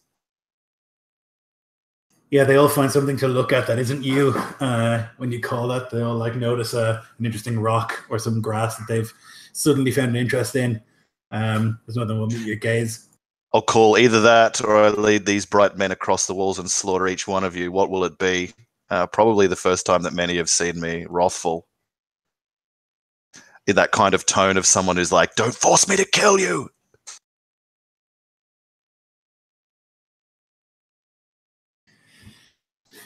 I'm trying to decide what Citric's going to do here. I don't think he's suicidal.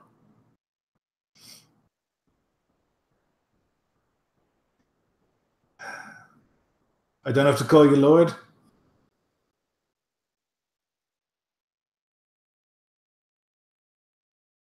Now I have to wonder what I'd do with Citric, because my instinct is to kill him and spare the rest.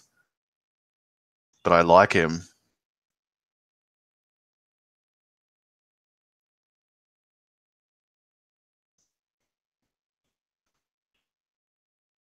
He asked that in the question of like, I'll relinquish if I don't have to call you Lord.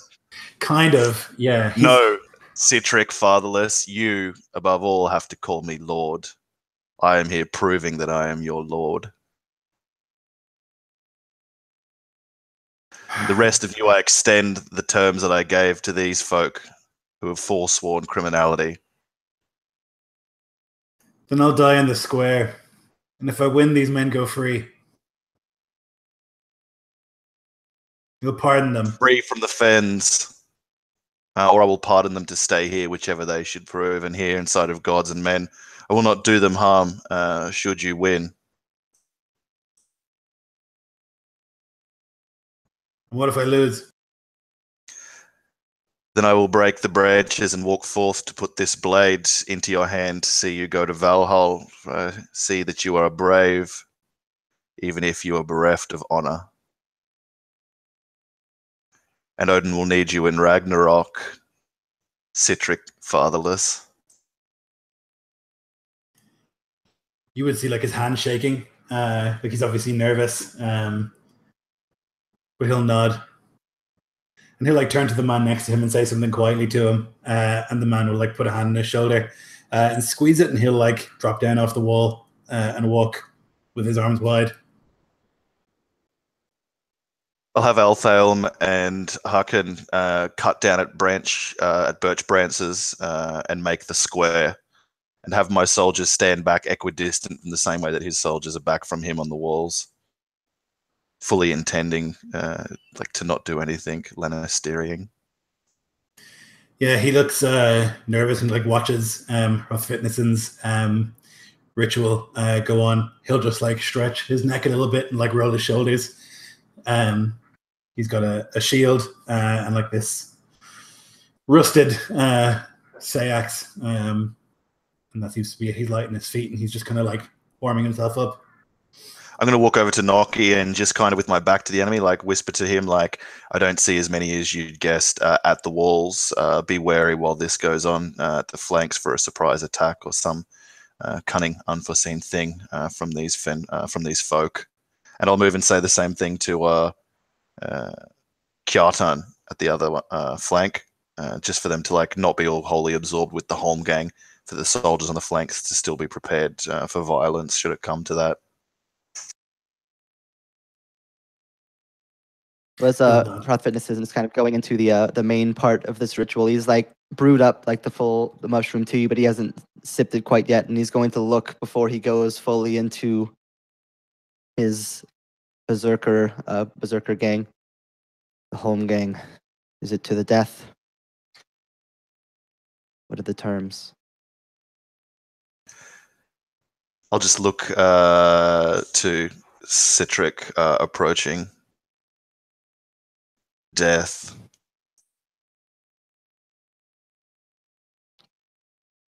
So be it. And then he'll take a huge sip of this tea and go further in.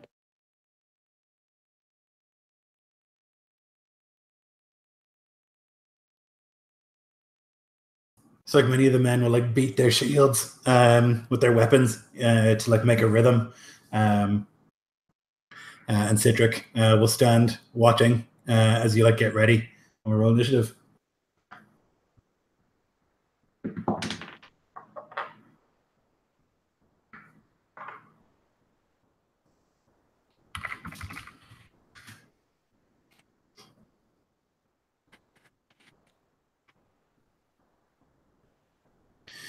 So he's quick, Citric, and like as you like step into the circle or the square of the branches, he like leaps forward and he like shoots out with his shield to try and catch you just under the sternum. For a 16. I'm at 20. Okay. So he like goes for that, and you like move out of the way, and then he like flashes overhead with the Sayax. It's crit. Oh my god. Immediately. And his second is a 19 on the die. Hot damn. Dice.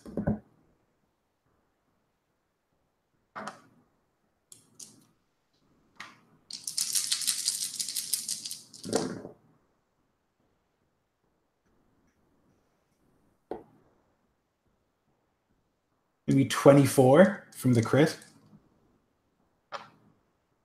I'm going to use my reaction to reduce that by a d10 plus my level as one of my Berserker gangs. So I'm actually going to only take 10 from that. I got a 9 on the die.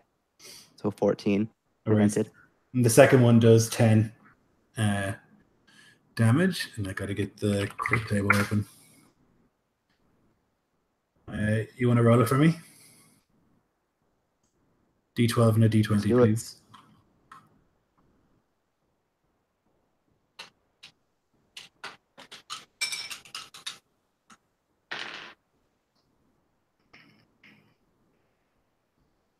Four on the D12, 6 on the D20.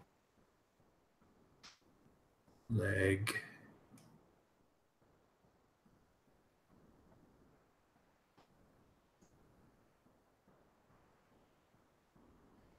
You said 6 on the D20?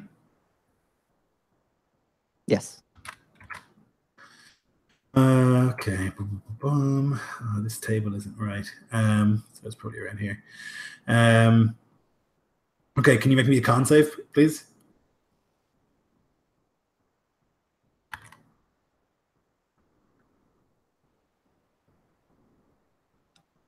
That is a lot. 23. Okay, so he like goes with the shield, and you like sort of swing back, and then he like flashes the sword down your thigh, your right thigh, like lengthwise, and cuts deep into your leg. You're gonna fall prone, but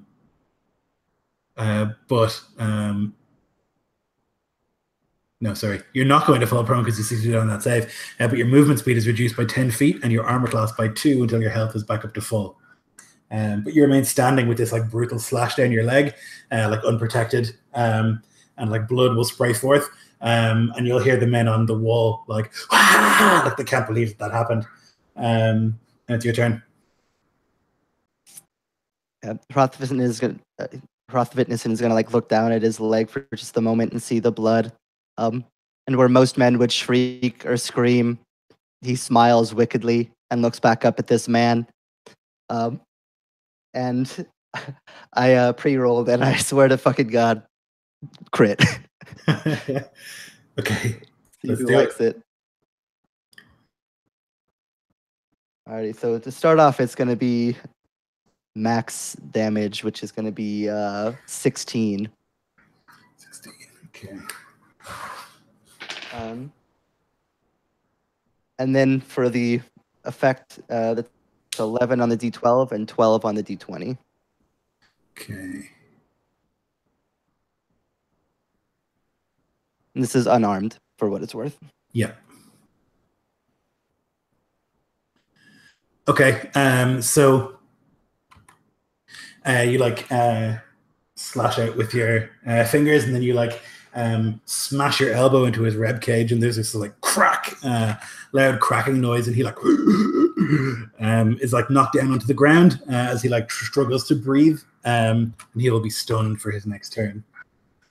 That's the end of that fight. So I'll make my other 2 attacks then at advantage. Yep. That's devastating. Ooh, okay.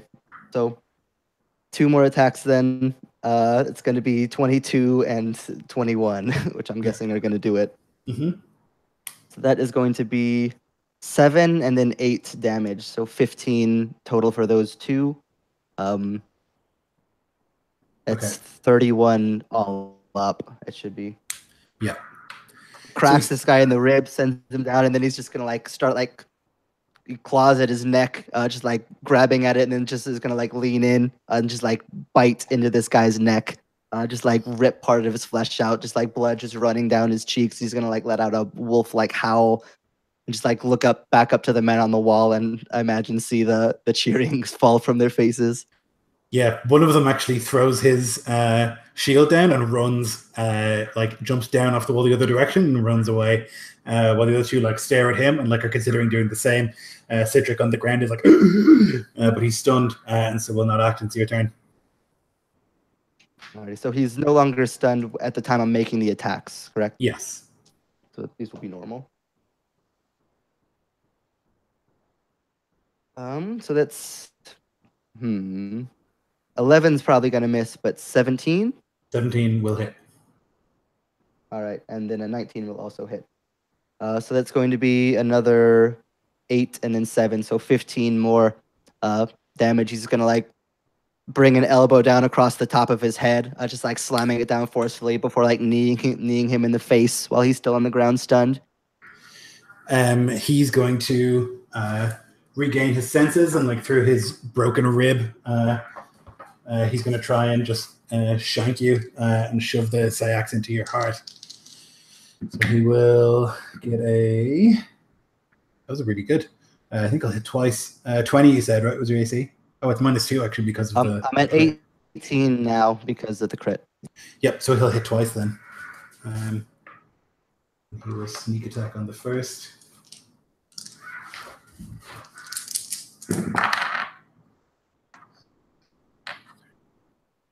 Maybe 16 for the first.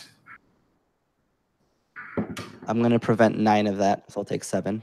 Okay, and 8 on the second. So he like has the Sayax, and as you're like bashing him, he like brings it up, and you like smash your elbow into the blade, and it cuts deep. And then like as you like step back, he slashes down again at you, and he's like bleeding heavily from like his neck and from his mouth, and you can see his eyes are like glazing over, but he's still standing. It's your turn. Yeah, Wrath Witness is just like breathing heavily, not even necessarily from exhaustion, but just from just fury, just completely in this like predatory rage. Just like like breathing faster than like a person should. And he's just gonna like lunge forward again. The lowest of the attacks is gonna be 18. That'll hit then. All right, so this is gonna be a lot. So it's gonna be 8, then 8, then 7. So 16 plus 7 is 23. It's gonna do it. Yeah, so he just lets out like another howl. He's like gonna like wipe at the blood on his own body, like so it's like on his hands, and he like runs it down his own chest, like so that his own blood is like covering himself, like mixing with like the paint. And he's just gonna like lunge forward, like grab a hand like just up towards his neck, so he's like choking him, and then just begins just like smashing his other hand into his face, just over and over and over again, until he basically just keeps falling onto the ground. And he's actually, as he's falling, is going to grab his hand so that the sword, so that his blade is like clutched inside his hand as he just like begins to smash with his other arm this guy's face into a pulp. Yeah, you'll see him like he's just like his eyes are rolled back in his head. So you'll feel that like death grip on the sword. He's like holding it, and you hold it there as well, until finally like he just is no longer resisting. There's nothing there, and he's gone and dead. You'll see that like 2 of the men up on the walls have like leapt down and fled. One of them is still standing there, maybe paralyzed by fear at like what just transpired. Yeah, and there's others like who are now climbing up onto the walls, and like many of them like have their hands wide to show they don't have weapons. You men come forward weaponless and submit, and I'll wait for them to open the gates and pour out. They do. So it looks like at the count that there's 7 of them missing that have like fled into the swamp, like maybe even swam away.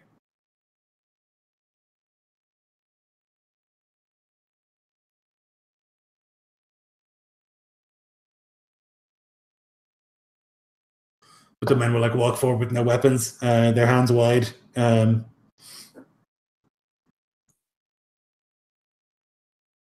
I'll move up to stand next to the steaming corpse of Citric, next to blood-splashed Frothvitnison.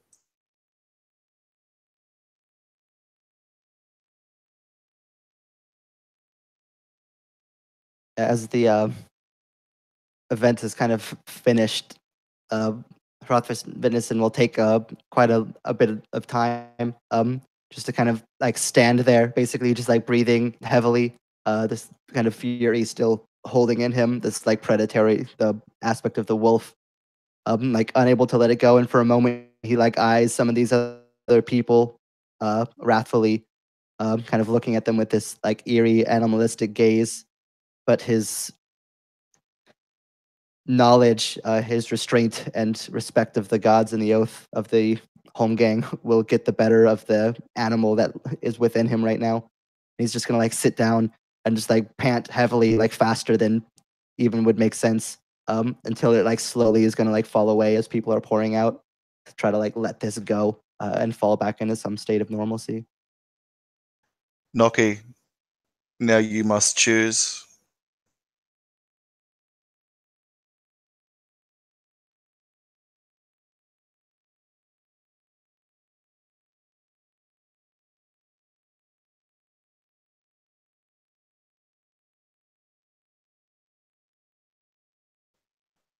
Which of these will come to Skjalvik with us, and which will be fed to the swamp?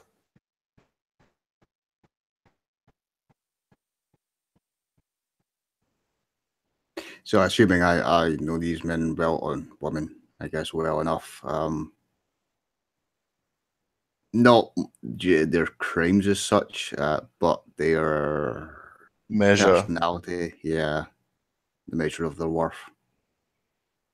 So there's a disconnect in that those who have committed the worst crimes are probably the most useful people. Like they're the most capable probably of like the group. There's like a couple of like thieves and stuff who you think wouldn't be that useful. But like a lot of the like people who are guilty of like reaving crimes, rape, murder, kin killing, things like that are like probably the most effective people here. Though also like you would think the least likely to like call someone lord or like to submit meaningfully. So it's kind of a toss up.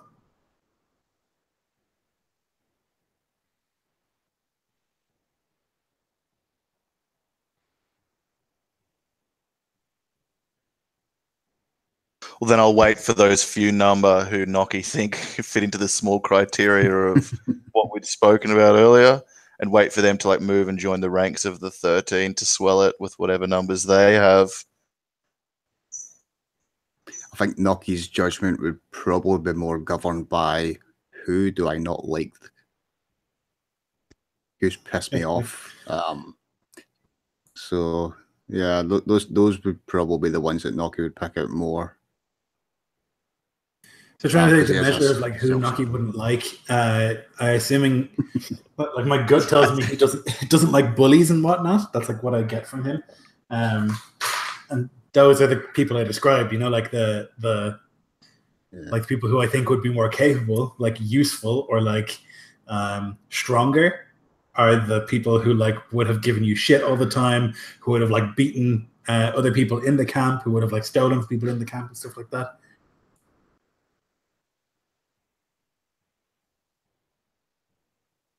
But you think if it came down to like fighting, that those people are way more capable than like thieves and all the rest?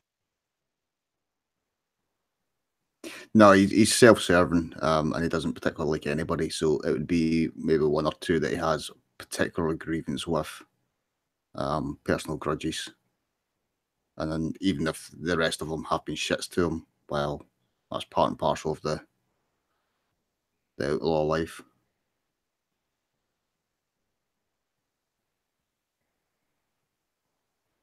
So there's maybe 20, I guess, who would like walk forward. And then of those, 7 or 8 who you would, I think, want to keep or you want to kill. I'm not really sure.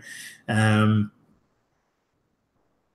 ones who Noki doesn't want to save and the ones who haven't come across to our side who are left, I'll address them and say, twice I've offered you the path of peace. You have refused it.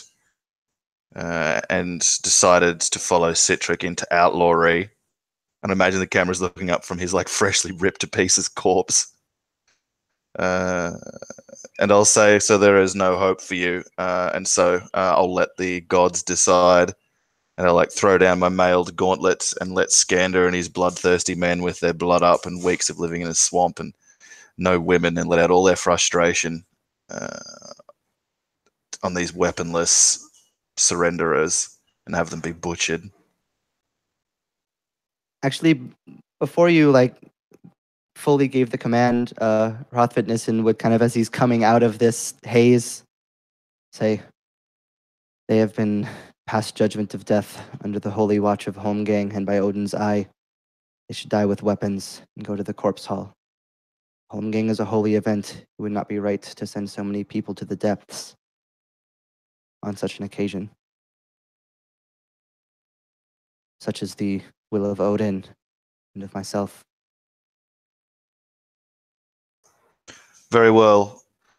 And I'll pull out my dagger and tell my house guard warriors to do the same and fling them at the feet of those surrendered folk. And then have them butcher them. So some of them will fight, and one of them will even cut Skander's face with the knife, but there's no real resistance, no meaningful resistance, and they'll go to the corpse hall. There's like brutal violence that follows of like battering with shields and stabbing with swords, hacking with axes, and like kicking in the head. That happens for some time. Those who have like joined your side will like look on and like see the sword skill of the warriors with you, and will be somewhat cowed by that. Will any of you commit further crimes in my domain? I'll ask them. One of them says, "No, Lord." Will any of Others you shake their head. will any of you not call me Lord? No, Lord. Then I'll like make them mingle amongst the men and have food and such given. And once we've seen to our own wounds and like bury the corpses of these men and taken whatever of worth we can, head back to Skjalvik.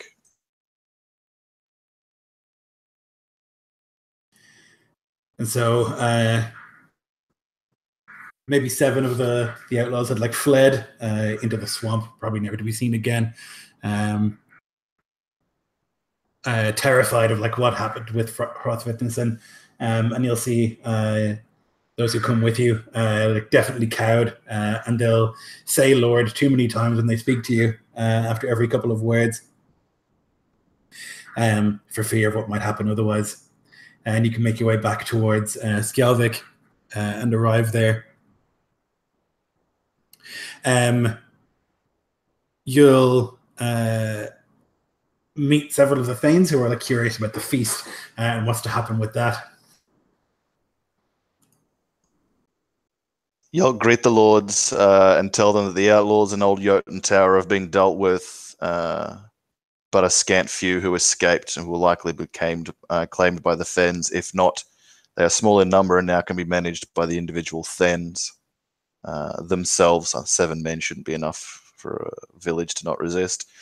So I'll inform the Lord of Blarfen of that, as I promised to do.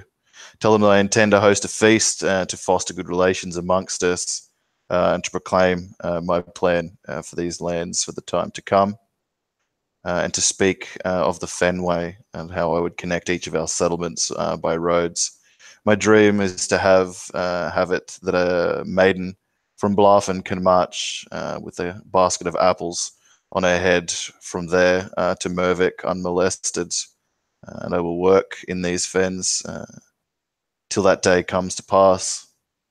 I would seek your help in it, men, and so that is why I've called everyone to a feast. There will be a blot.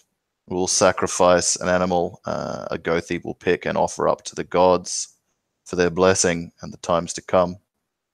And I will ask for your aid, he says, most of all, in that endeavour and also against whatever may come that the Norns have skein woven for the problems between us and the Fen folk.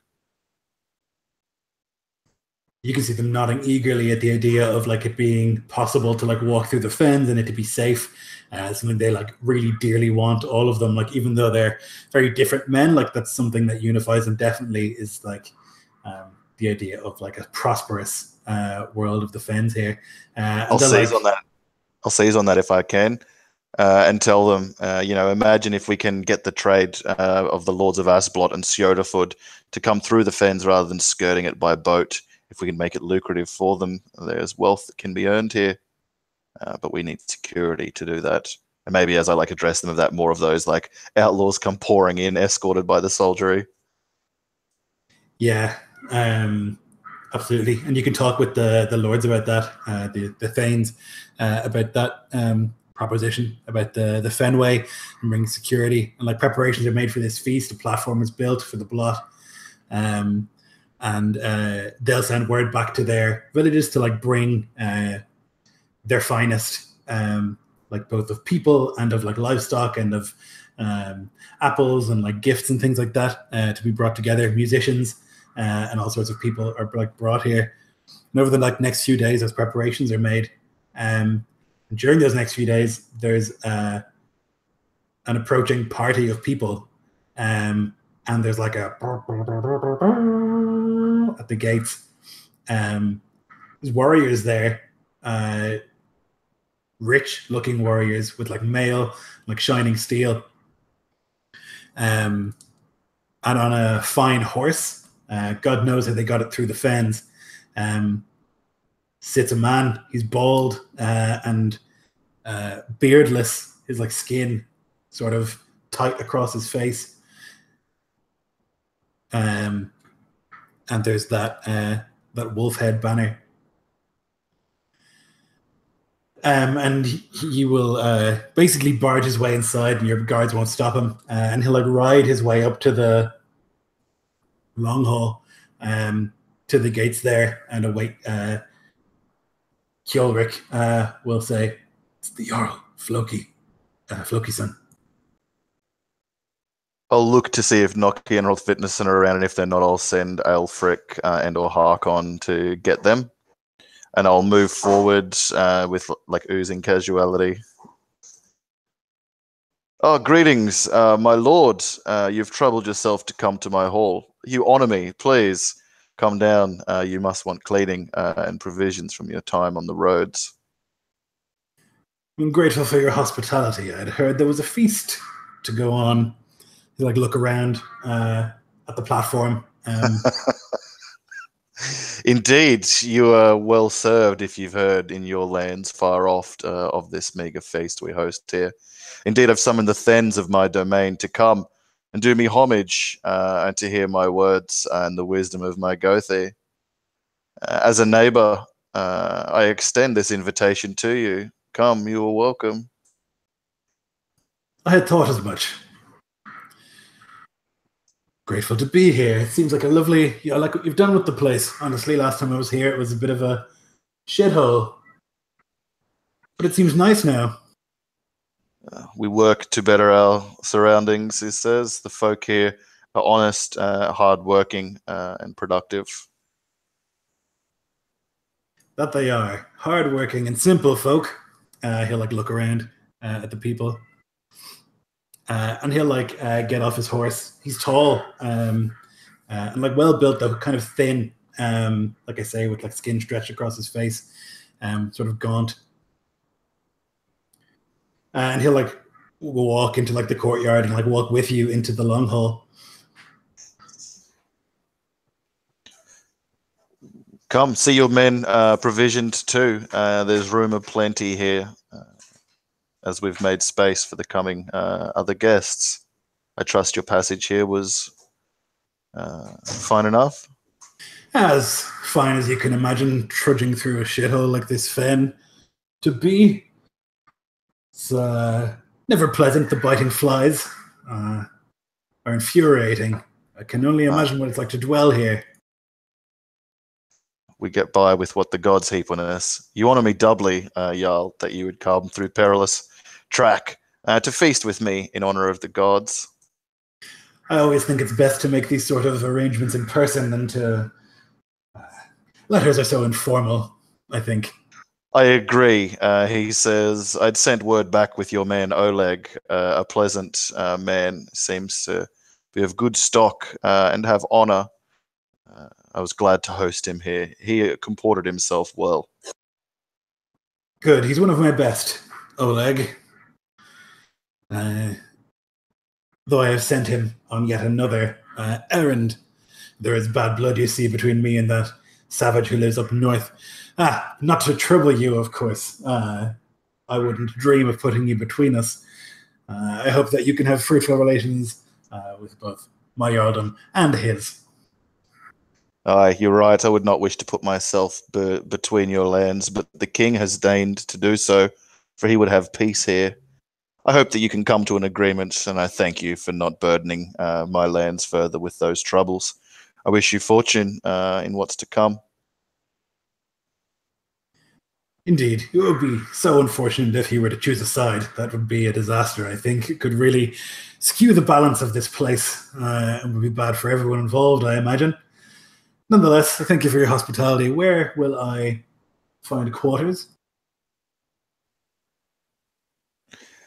You must forgive me, my Jarl. I have the quarters of my stronghold appointed for my Thens, who I'd invited a fortnight back before the second last Odin's Day. So I cannot host you next to my personal household, though I will find quarters as best I can for you before nightfall. I'm sure you and your men will wish to retire there after the journey, and I'll gesture off for one of the servants to go sort something out like that. And even if I do have space, if Cherlik's like, my lord, we do have, I'll be like, speak not, good Cherlik. I don't want this guy grubbing at my table, fucking grease fingering my food, and like, I already disdain him so much, but I have to eat his shit in the same way that Citric had to eat mine. So I'll make sure the quarters are not like offensive or anything like that, just like a decent proximity that won't drive me insane while I try and plot and plan. Yeah, he'll like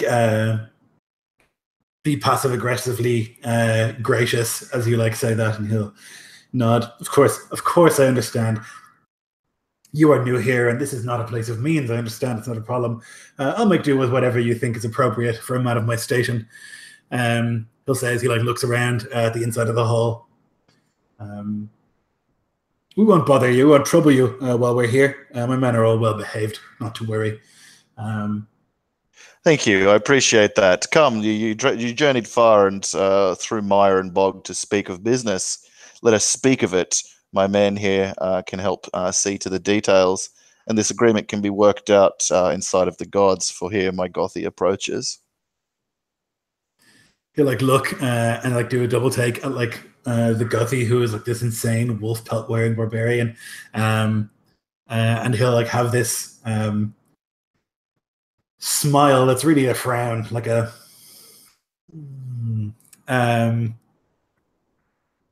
he'll say, warrior of Odin, how blessed we are to have you look over these business dealings. Always best to have such a man present when deals are made and oaths are sworn, I should say. And he'll like sit down on a chair, and he'll like snap his fingers to one of the earth rolls to deliver mead. And she will do so quickly. And as she does so, he'll like pull her into his lap and like begin talking with you. There's a lot of things that the fens provide that we do not have out in near Dorna. Notably, those enormous fish, those beasts that dwell here. They're quite delicious from what I hear, and from what we are able to pull from these fens. Now that you are here, there'll be none of that, he says, with a grin. Thank you for honouring the king's law. Indeed, we have much surplus that we could trade to you folk. More than we can spare, and much for the mouths of the hungry. He'll gesture to him like wolfing down my gift fare, my guest fare. And I'll say, Chorlik, you knew much of the lands to the south. What do they have that we could trade with, and try and kind of shoulder the burden onto him as far as like economic knowledge goes? I'm terrible at that stuff.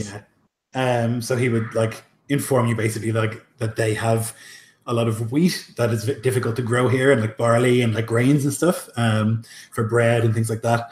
That would be like the main thing. Other than that, like they're on the sea, which you are not. So like things like textiles and stuff like that as well. Though you have lots of lumber, which they don't have as much of, and yeah, I'll be willing to trade lumber and our excess of food, but I wouldn't want to import any food from them. It seems silly not silly, but like not as profitable as other things to import food to a place that has an overabundance of food, even though not maybe a great variety. So I'd like to start with other things like unattainables, like textiles and imports that he might get from sea, and lend my 2 cents in as far as that goes. Right, iron would be a big one as well. and like metals and things, you know. Yeah, I want to get hemp as well, like as much hemp as I can get my hands on. I want to like build like rope bridges between the different holdfasts and create this fenway that I'm obsessed with. So if I can import that, or like get like deeds to or leases for lands that grow that, so that I can get my hands on that, I would want that as part of it as well. Yeah, so he and Chilrick will like begin fastball business talk as they like try and hammer out deals, and they'll talk for a couple of hours about it. Then nothing will be like set in stone. Chilrick will just make suggestions and things like that, and then we'll come to you for like the final decision. In the meantime, his like men have like positioned themselves outside, and like many of them are like looking around with derision at the setup that you have here. But they'll be quartered away, and you can find quarters for this Jarl and his men. And after like a couple of hours, they'll retire there, and the preparations are made for the feast. Is there anything you guys would want to do before the feast? Plan with Nocky to get a band of outlaws to ambush that guy on his way home and kill him and each of his men, but I won't. I'll just daydream about it instead, like ready myself for the feast. While our Jarl is preparing for the feast, Hrothvitnison would approach. By this point, I managed a couple days. His wounds have been well bandaged and taken care of, but still visible, given how little he generally wears. He would just approach. If I may, Jarl, just one piece of advice before the coming events. Honored Gothi, come, please. I would hope you'd have more than one. Yeah, he would just nod. In the words of Odin, oft should one make an early meal, nor fasting come to the feast, else he sits and chews as if he would choke, and little is able to ask. Mind yourself that you do not get too caught up in the events, that you forget that this is an important time for you to set your footholds. I'm sure you won't. My thanks, he says. You are right. I'll be busy. There'll be many guests, and many men and women will wish to be spoken to or have my time. And the night will drift away like water through a hand. I ask you to help me in this, to discern and gain insight on our guests and these folk of the fens. That you can be my eyes and ears when I must wag my tongue or incur the slights of other men, and an infuriating image of Flokison comes into his head that I'm sure like Hrothvitnison can imagine. Yeah, he would just give a slight grin at that, say, yes, these men pride themselves on their ability not to be read, but in doing so, they often betray their true selves just as easily. I will keep an eye out. By the end of this, we will know them. That is my hope, above many, for the coming night. Is there anything else you wish to speak of?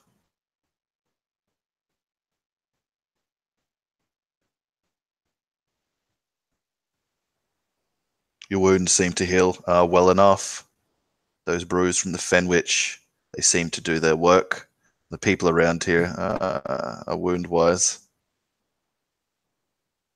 Yes. I'm surprised there is no infection, given the conditions you abide.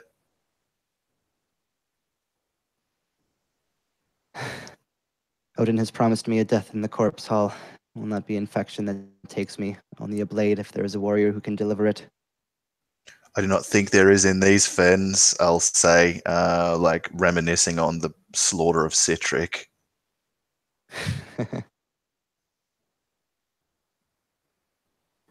So preparations are made, and great tables are set up like outside of the long hall, and like canvas like pulled over top to shelter them from the rain.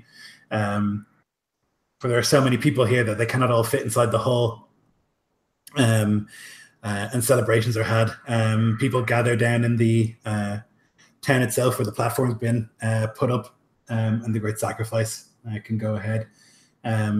What will you sacrifice? Whatever Jeff reckons is appropriate. Yeah, so part of the Gothy feature for my background is that I know how to do all this stuff. So I imagine that I would probably know. So Hrothvitnison would ask beforehand, like how much that he wanted to give, like how much of an offering.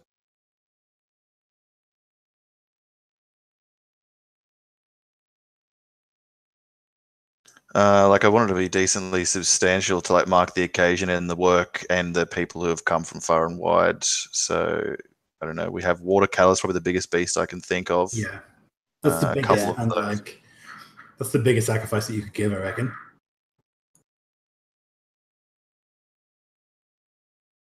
One of those massive like white catfish, like strung up and like purified, and like the mightiest of the water cattle, like maybe a stud, something like that. That would be appropriate. Floki's fucking horse, failing that. Yeah, so Hrothvitnison would find, using his knowledge, whatever the best and most appropriate of the great beasts that they had would be, and prepare them. So you could spend like a day beforehand, like in the fens, hunting one of these great catfish, and you can like drag it back with you and string it up, and then the bull itself can be killed on the night. There's like this drumming, and like torches are lit in the night, and you can sing Hrothvitnison a song to the Allfather before the bull is killed. The omens are good. The blood sprays onto you and onto the platform and into the bowl, and you can like take the blood and paint a symbol onto the head of Jarl Skjalmod and onto Jarl Flokison, which is only polite and right since he's here, and the various thanes as well, to like celebrate what has happened so far. And the feast afterwards is pleasant. In the actual long hall, there's a great table. I assume you're giving Flokison a seat at that table. Yeah, absolutely. I don't want to give him any slight Yeah. or reason to exercise his like wealth against me. So like he'll like chat to you and then like to the person next to him, and all night he'll be like telling stories.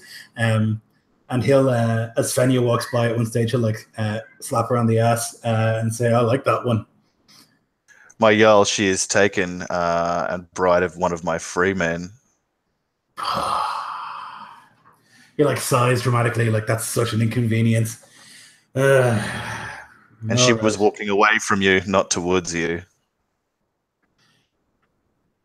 They tell me that I'm irresistible, he says with this like smile, and you can know that that's not what they say. But he'll like roll his eyes and like continue eating, and he'll be very handsy with like many of the girls throughout the night, grabby, and he'll like talk and he'll boast loudly about his like successes, none of which are his own, all like successes of his warriors, and like drink heartily of the mead. Throughout the night, there's much celebrating, much happiness. But at one stage, he like ducks out to go for a piss, and there's a commotion several minutes later. He returns with Hakon, the boy. He's got him by the hair and he like throws him into the hall. And he looks up. This boy cut me. Hakon, what is the meaning of this? He looks terrified. The boy, you can see that he's obviously been beaten already, and he like is standing next to the Jarl and like is looking to you like, "Can I please walk away from this man?" Have no fear. Speak. You are inside of Hrothvitnison and myself. I saw him. He attacked a girl, Lord. Which one? By now I've learnt the servant's name over the fortnight. Inga, Lord. I'll gesture for 2 of my men to bring her here if she's not already. Yeah, they'll go and get her. The Jarl is like shaking his head. This is outrageous. He cut me, and he'll show you there's like a cut on his arm where like Hakon had slashed at him with a knife that he carried. And he'll like storm his way up to the table again and like take a seat and like drink. I'll have one of the serving maids see to the grievous wounds this Jarl has incurred at the hands of an 11-year-old swamp boy and wait for Inga to enter. Yeah, Inga will enter with like the 2 warriors he went to go get her, Skander and Magni. Inga's maybe 15 and she's, you know, pretty. And you can see that she's like got like a mark here, like a wound, obviously from like a punch or something like that. She like sees the Jarl at the top, and she like looks down at the ground. I'm going to walk up to her, close the distance, and speak in a voice just to her, not for the benefit of like the gawking gossipers like thronging about, and say, "Have no fear, girl. Speak plain and speak truthful. A Jarl's blood has been shed here, no small thing, and I will brook no lies or circumspection. Now tell me, what happened outside? Hakon says that this Jarl assaulted you and that he attempted to rescue you." That's so, Lord. He said he wanted a kiss, and I said no. I didn't want to. And he pushed me against the wall, Lord. And then what happened? I was telling him to get off me, Lord, and then Hakon saw, and Hakon told him to get off him and to get off me, and he wouldn't.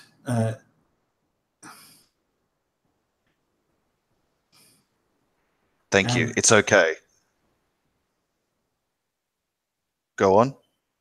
And, well, Hakon tried to pull him away, and he would not go, and he punched Hakon, and then Hakon cut him, Lord.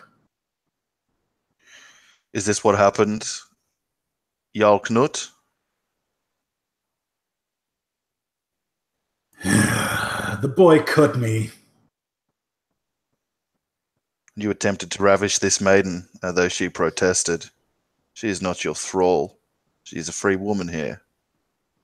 The boy was doing something honourable, if it is the way that she reckons it. Do you deny what she says, or what the boy Hakon says? The girl... I wanted to have her. I want the Queen of Cohen Castelling and a fat chest of gold and peace in the realm to grow old. But what we want is not always what we can have. She is even no a one. rich Jarl. She is someone to me.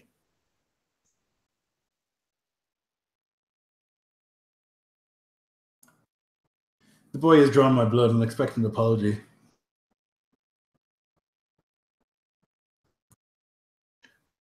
It is you who will give the apology to the girl. I will not.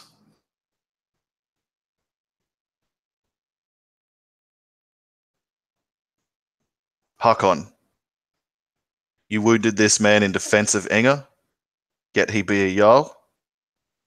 I did, Lord. I call you brave and righteous and lawful. And you'll give no apology to this Jarl, who was bested by an 11-year-old while fumbling with a serving maiden, not of his own household. Even as she protested, which you do not deny, in sight of men, women, your own Huskarls, and the gods on this blot night.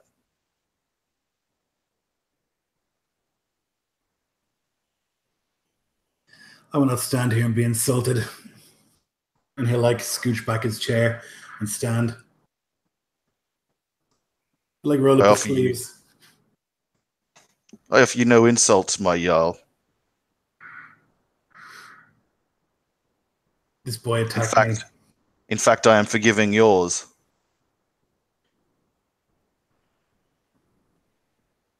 A slight will for which you will not apologize, yet I still will show lenience and consideration You've drunk too deeply of your cups, perhaps.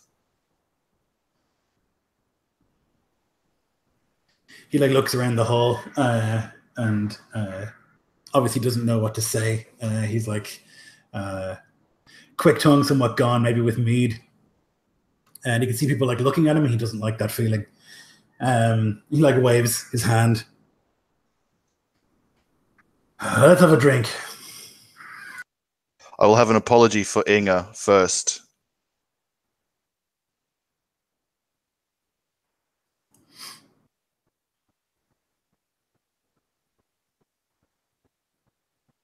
I will not apologize. The girl is pretty. I wanted to have her. He shrugs his shoulders.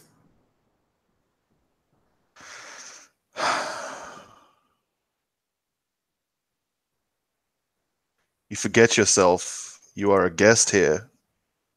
Odin's law is clear on this. If you will not give her apology, I demand one by steel.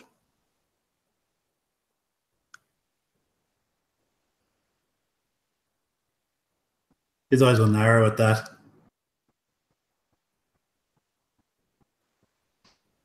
You threaten me here? I would challenge you here.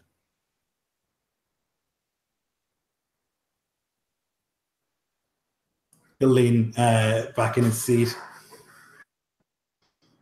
No, I don't think so. I'll make my leave. I'll take my men with me.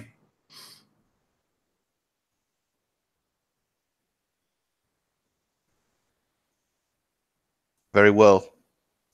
I'll call for the servants to come and prepare their horses and assist them.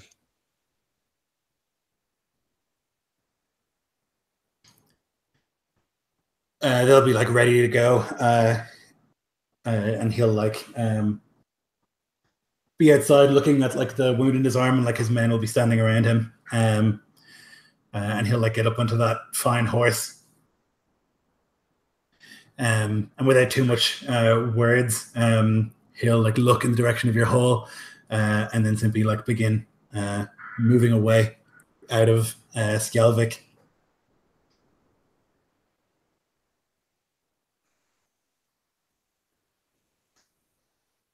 I'm going to go straight to Hrothvitnesen.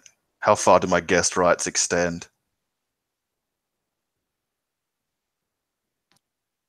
So he would almost assuredly know that, but I, as Jeff, do not know that. So it's more just like, I mean, I guess like once he's, I don't know, a mile or so from the city, like maybe that's where they stop. But it's really like an agreement beyond that, I suppose. Although he kind of broke them by doing what he did. It's never really okay to like attack a guest or someone who was your guest or whatever. But yeah, it's not like clear cut. Yeah, that's why I'm going to the Gothi to absolve me of the decision. It's on you, Jeff. Can I go and fucking murder this guy who I've feasted? It's really a matter of would him attacking this girl constitute breaking guest rights first. My guess is yes, because Yeah. if I was in his hall and he hated me and I assaulted one of his guests, I'd be in this fucking birch circle. Yeah, I think perhaps a more measured Gothi would probably say no, that his guest rights would stand. But Hrothvitnesen is not quite as tame as most of those men. He would say, in the sight of Odin, he has broken guest rights first by assaulting a free person within your halls. He has given up rights, and therefore your choice is yours to make. You will not be cursed for what you decide. Jelric would say he would have a great many men at home, Lord, a great many, and powerful allies in Sjöderford.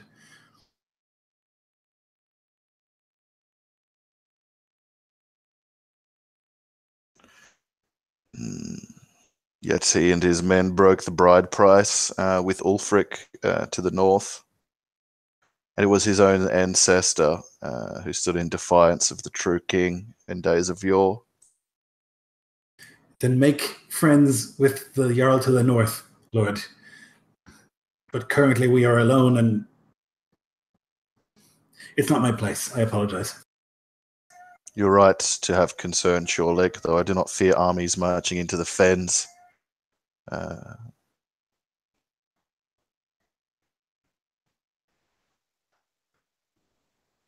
You're right, I should speak to Ulfric first. My temper threatens to get the better of me.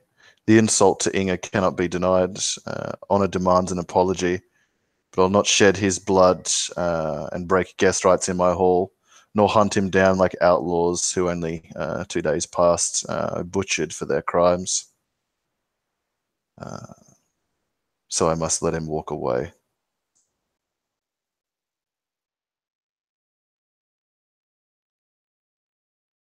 Inga will find you and she'll apologize. I'm sorry, Lord. I didn't want to cause any trouble. It's fine, girl. You were right to call for aid. You were assaulted in this place, which cannot stand. I am sorry for the actions of this man who does not purport himself as befits his station. I will understand if you would seek service elsewhere. No, Lord. No, I want to stay.